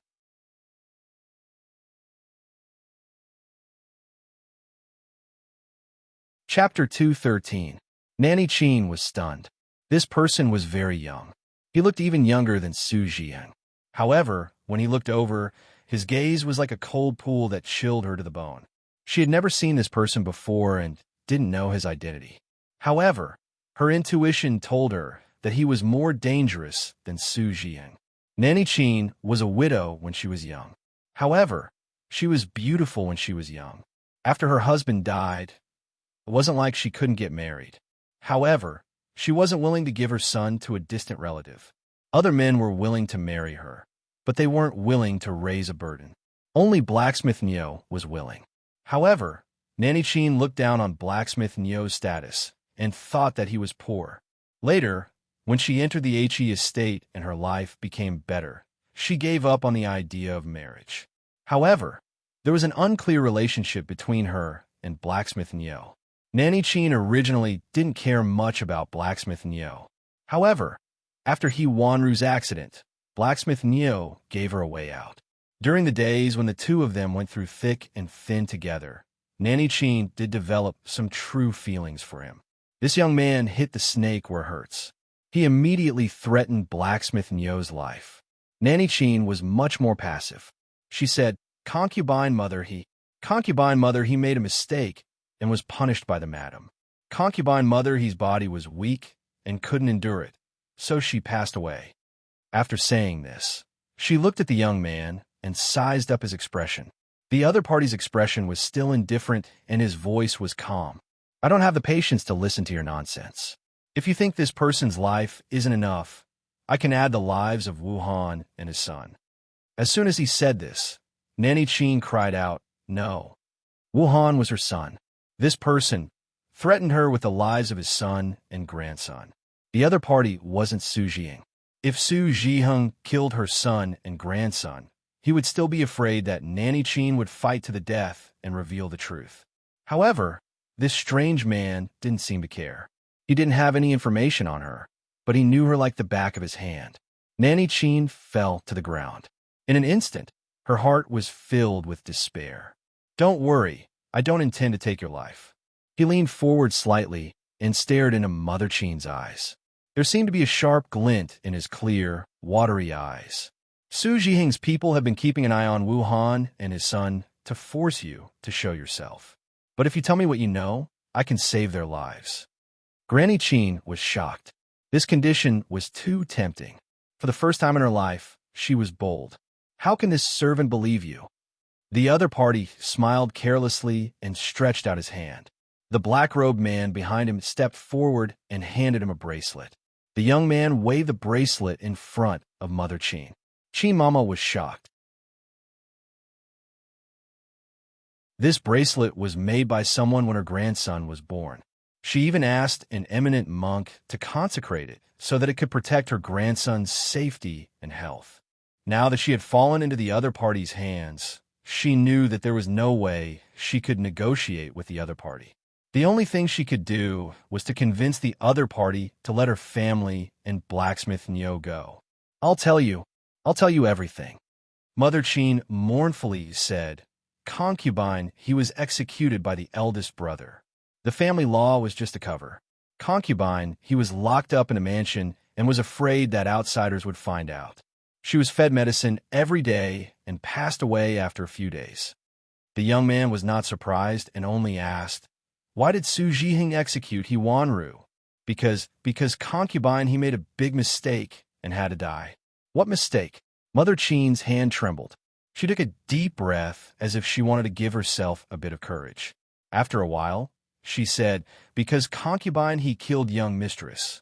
When these words came out, the room became silent. Wan and Fei Nu behind them were shocked. Everyone in Shuajing knew that the young mistress of the Su family was blind and couldn't see clearly. She accidentally fell into the pond and drowned. But now, it was said that the young mistress died in the hands of concubine. How absurd was this? No matter what, the young mistress of the He family, He Rufei's younger sister, had a high status. If she died because of jealousy with a concubine, it was too absurd. No wonder Su Jiheng couldn't wait to execute He Wanru and all the people who knew about it. Otherwise, if the imperial censor reported that he didn't manage the family strictly, Su Jiheng would lose his black hat. However, if the He family didn't know, why would they send another daughter over when one of their daughters had already died? If the He family knew, why would they let it go so easily? Xiao Ju's eyes slightly moved. Mother Qin's words confirmed his guess. Why did He Wanru kill young Mistress Su? He changed his words. Why did Su Jiheng kill young Mistress Su? Mother Qin was shocked and quickly said, "No, young master. Concubine, he killed young mistress. It was a matter between women and has nothing to do with other people. Why would the eldest brother kill young mistress without any reason? The eldest brother is kind and gentle. How could he do such a thing?" Xiao Ju looked at her indifferently. "I said before, I don't have the patience to listen to your lies." In the next moment, the sword in Fei Nu's hand was pressed against blacksmith Nyo's neck. Blood flowed down his neck. No one could be indifferent in a life and death situation. The man, who had always been calm and composed, couldn't help but reveal a trace of panic in his eyes. Mother Qin was so scared that her face turned pale. "No, stop."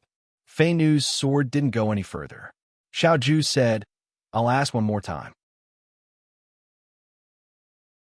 Why did Su Jiheng kill his wife?" If Mother Qin was still hesitant and unwilling to tell the truth at this juncture, it seemed that the matter she was hiding was not a small secret. Mother Qin closed her eyes and seemed to be in a panic. The other party's sword seemed to be slowly pressing against blacksmith Nyo's neck. The bracelet engraved with scriptures was clearly in front of her eyes. She suddenly said loudly, I don't know. I was too scared. I advised her not to do it, but she said that it was the eldest brother's idea and that it didn't matter. She would do as the eldest brother said and nothing would happen. I was very far away and I was very scared. I only vaguely heard concubine, he say to young mistress. General. Xiao Ju suddenly looked up. In an instant, his eyes were as sharp as a knife, so piercing that Mother Qin didn't dare to speak. He asked, What did you just say? Mother Qin trembled as she said, Concubine, he said to young mistress. General, at that time, she was scared to death.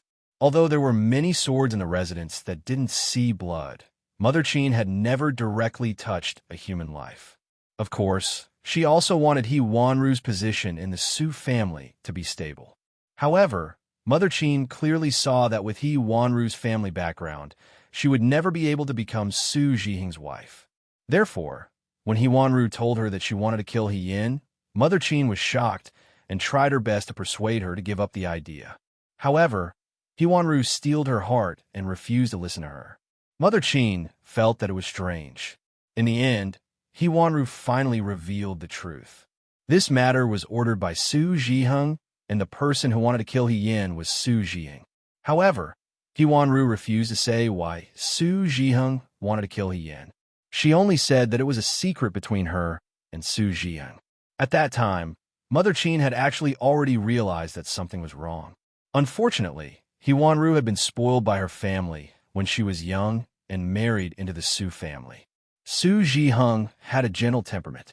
Even the head of the family, He Yin, didn't care about the family's affairs.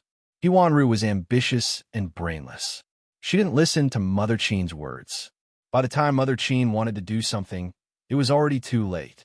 When He Yin was drowned that day, Mother Qin hid among the old women outside and was extremely shocked. He Wanru's battle array was too big. With so many people, it was as if she didn't have any scruples. She vaguely heard the conversation between He Wanru and He Yin. It was as if they were talking in riddles and didn't speak clearly. However, Mother Qin clearly remembered that He Wanru called He Yin General He. General He was General Fei Hong, He Ru Fei, and He Yin's elder brother. What did this have to do with He Yin? At that time, Mother Qin didn't understand in her panic. It wasn't until she escaped from the Su family and wandered around with blacksmith Neo that she carefully thought about this matter and smelled a trace of something unusual. She seemed to have caught a glimpse of this secret, but this was really too sensational. Once this secret was exposed to the world, the consequences would be unimaginable. Therefore, Mother Qin would never speak of this matter unless it was absolutely necessary. Now, every time she thought of the scene that day, she felt a chill all over her body. That day, under the watchful eyes of everyone, young Mistress Su was forced into a pool of cold water and never came out again. However, everyone who was present at that time was already dead in the eyes of others. Even He Wanru didn't expect that Su Zhiheng would make a move on her not long after he took his wife's life. It was all karmic retribution that was fated in the underworld. No one spoke in the room. Mother Qin couldn't help but raise her head to look at the other party. Her heart was on tenterhooks. This was her biggest secret. She didn't know who the other party was or why they wanted to know. "Continue," Xiao Ju said. It was better to have someone speak than to remain silent. Mother Qin simply said everything. After young mistress died, I predicted that concubine mother he would most likely be silenced by the eldest son. I was afraid and wanted to ask concubine mother he to escape with me, but she refused.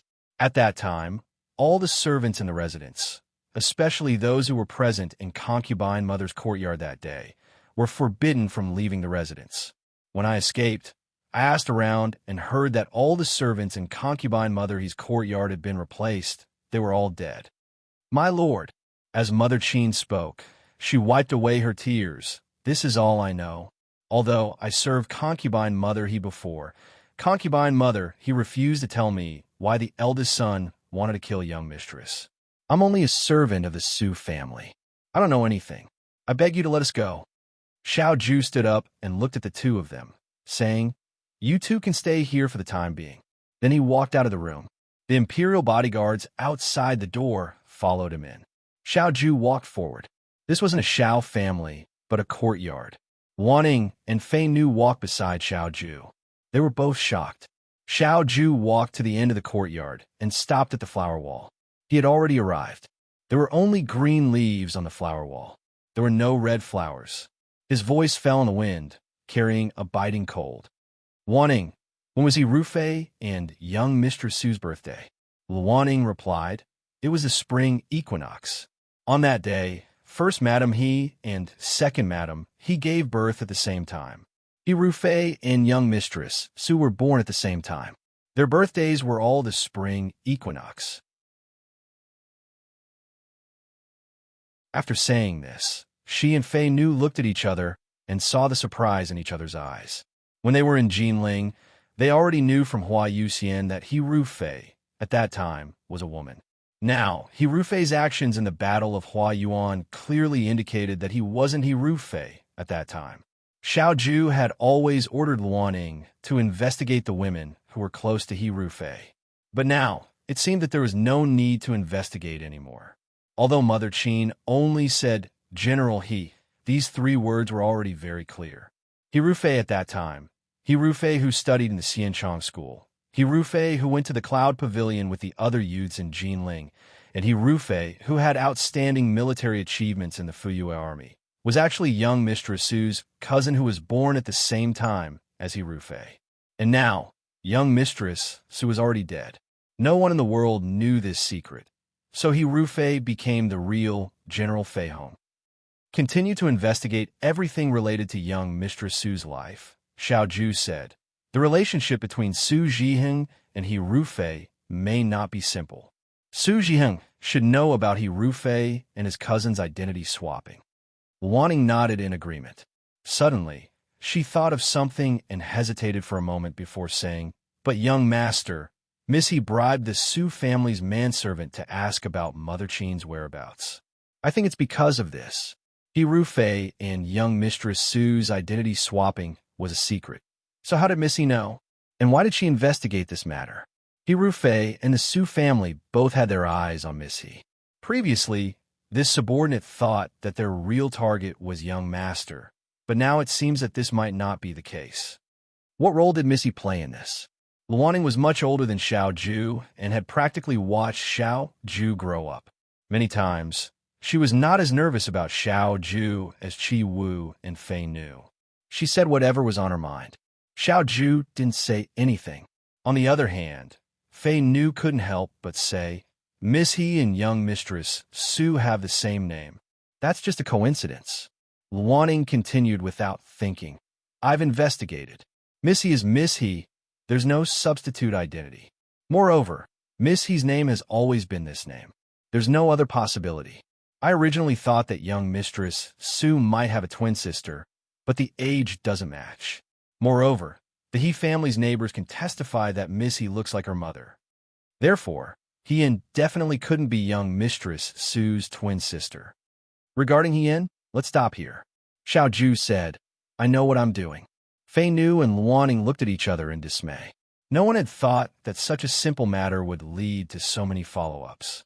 Not only did they discover the shocking secret of He Rufei and his cousin's identity swap, now even Hien's behavior became confusing. But since Xiao Ju had spoken, they could only do as instructed. Xiao Ju said, "Watch these two people. Don't let them escape." The two complied. When Fei Nu and Luaning left to do their own things, Xiao Ju looked at the quiet sky. In the winter of Shuajing, there were only a few stars scattered on the black velvet cloth, like the glimmering light of a clear spring in the sky. Under the water, lanterns were lively and bright. The longevity noodles on the boat were steaming hot, and the cups made of leaves were sweet like honey. The girl's face was hidden behind the lanterns.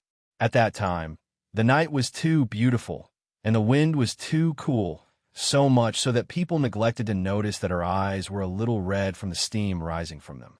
He raised his eyebrows and asked, "Isn't today your birthday?" The girl's eyes curved. "Commander-in-Chief, you're so good to me." "Thank you." He slowly lowered his head, and his gaze fell on the reflection of the water in the pond beside his boots. That day was Jiang's water god festival, the spring equinox. Hien's mood was really not good. Since she wasn't able to find blacksmith Neo and find Mother Qin's whereabouts, she had many suspicions in her heart. If Su Zhiheng had found Mother Qin before her, Mother Qin would have been doomed.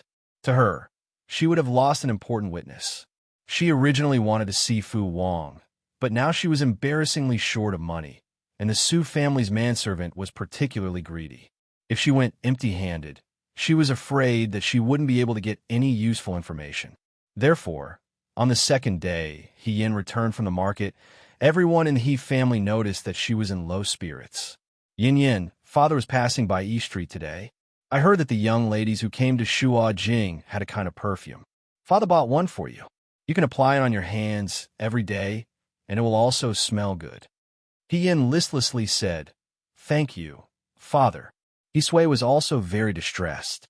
Originally, this daughter of his was born with the countenance of a flower and the face of the moon.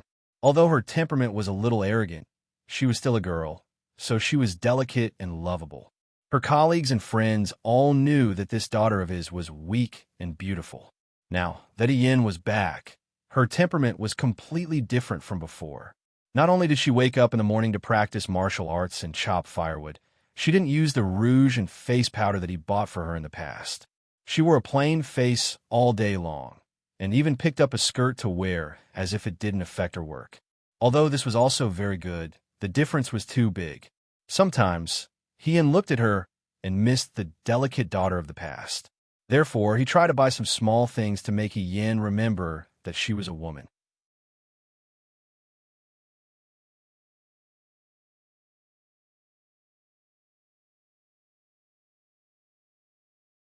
Chapter 214.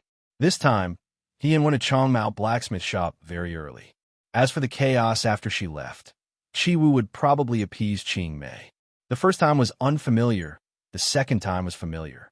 Now that she knew the way, her journey would be much smoother. However, she did not expect that there would be guests at home today. When Xiao Ju arrived at the He residence, there was not a single person at home. Qing-mei was not there, Chi-Wu was not there, and He Yin was definitely not there. The He residence's main door was tightly shut. It was already dilapidated and looked like an abandoned old residence that no one lived in. Xiao Jing and Bai Rongwei had visited once before. After returning home, Bai Rongwei tactfully asked if they should find another residence for the He family. Xiao Ju refused. Although this was not a difficult matter, with Yan's temperament, he would probably say something like, "I don't deserve a reward for nothing." Emperor Wenxian was also an emperor who did not eat the hardships of the world. He was given the title of Marquis, but he was not given a residence. Even his salary was suspended for a year.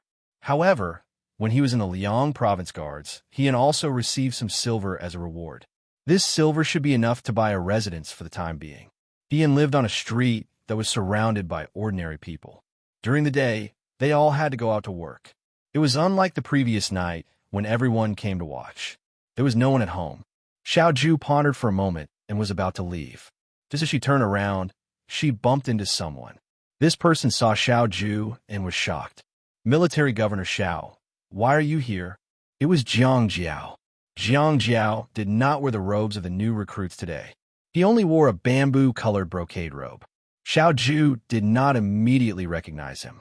However, as soon as Jiang Jiao spoke, he secretly scolded himself. He Yin was now Xiao Ju's fiancé.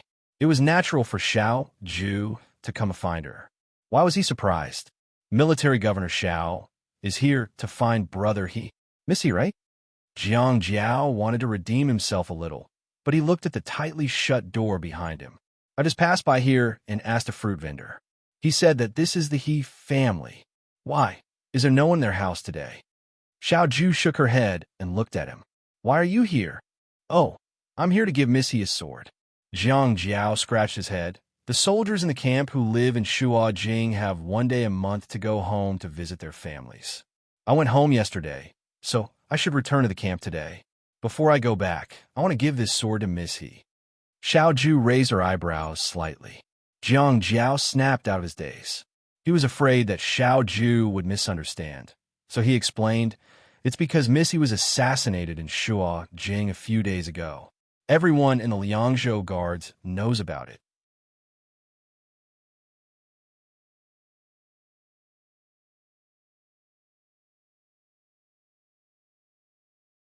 Chi-Wu. Now, she did not even call him young master Chi-Wu and directly called him imperial bodyguard Chi-Wu. What did she mean by that? Was she telling him not to sleep at night? Hell, what a joke. At night, when the lanterns were lit, the sound of drunkards singing could be heard from the distant market. Shua capital finally welcomed the first snow of this winter.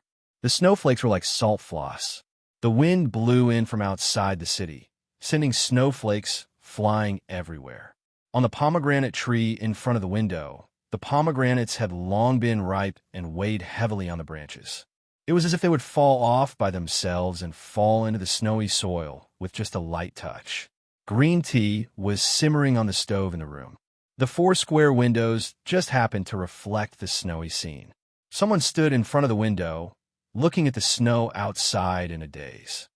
Although I have not seen how General Fei Hong uses a sword, I feel that Miss He's swordsmanship is not inferior to his.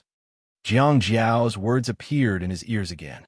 He turned around, walked to the table, and picked up the long sword on the table. The silk cloth wrapped around the sword had already been pulled open, revealing the complete appearance of the sword. The sword was very narrow, probably to make it easier for a woman to hold. It was completely black, and the scabbard was engraved with fine patterns. It was also very light.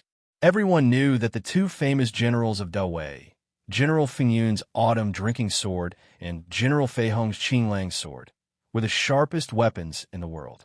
They could cut through gold like mud. What was more precious than their swords was their swordsmanship. The tip of the sword was sharp and had already reached perfection. When he was young, he met He Rufei. He Rufei's swordsmanship really could not be considered beautiful. Later on, he secretly taught him, and it was better than before.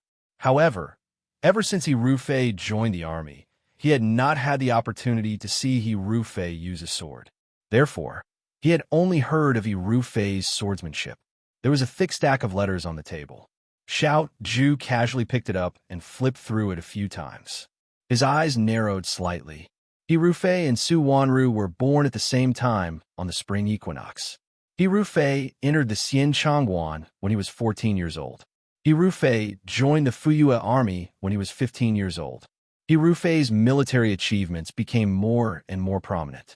Not long before he returned to the capital to receive his reward, the He family's second miss, He Yin, also returned to the capital. He Rufei received his reward and was conferred the title of General Fei Hong.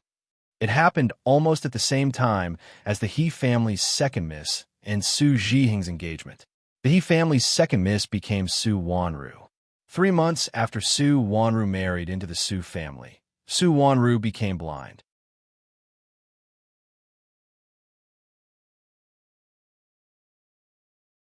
However, if this person wasn't a genius, but rather a valiant general who grew up in a treacherous battlefield, then it seemed that all those inexplicable things had a reasonable explanation.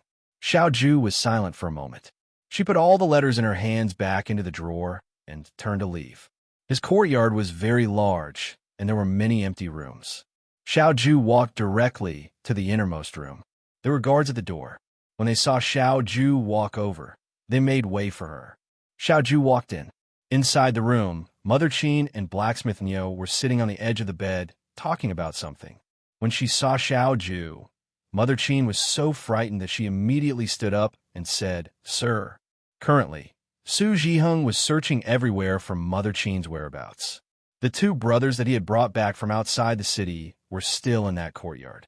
It would be troublesome for Mother Qin to stay there, so Xiao Zhu ordered people to send them to their own courtyard. Even if Su Zhiheng had the guts as big as the sky, he wouldn't dare to go to the Xiao family to look for them. There were guards at the door, so Mother Qin couldn't escape. After Xiao Zhu walked in, she didn't say anything. She only looked at Mother Qin. Mother Qin's body trembled slightly. Up until now, she still didn't know anything about this handsome young man. However, every time she looked into his eyes, she couldn't help but feel a chill run down her spine. "How did young Mistress Su die?" Xiao Zhu asked. Mother Qin was stunned for a moment. Then she subconsciously replied, "Concubine mother, he killed her." "I'm asking, how did she die?" Only then did Mother Qin return to her senses. She swallowed her saliva and said, "This servant isn't too clear about what happened that day. I only know that young mistress's maidservant first gave young mistress a cup of tea with something in it. Young mistress knew martial arts, and her martial arts weren't bad. They were probably afraid that young mistress would escape. After that, young mistress couldn't move. Those servants used a stick to beat young mistress. They dragged her to the pond and pressed her head into it." As if recalling the tragic situation that day, Mother Qin felt a chill run down her spine as she spoke. Young Mistress Su died too tragically. She didn't struggle, didn't scream, didn't beg for mercy, and didn't break down like those who were on the verge of death. She only stubbornly resisted fate. She was clearly blind and couldn't see anything, but there was a fire in her eyes. She was determined, tenacious, and worked hard to resist. It was precisely because of this that when the body was pressed into the pool and gradually stopped moving and losing its breath, it was so frightening. Mother Qin closed her eyes. Young Mistress drowned. However, she didn't lose her footing and drown. She was pressed into the pond and drowned alive. Xiao Zhu's fingertips trembled.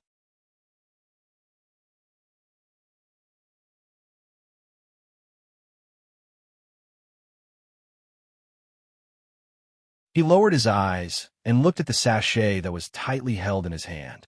He softly said 2 words. Hien.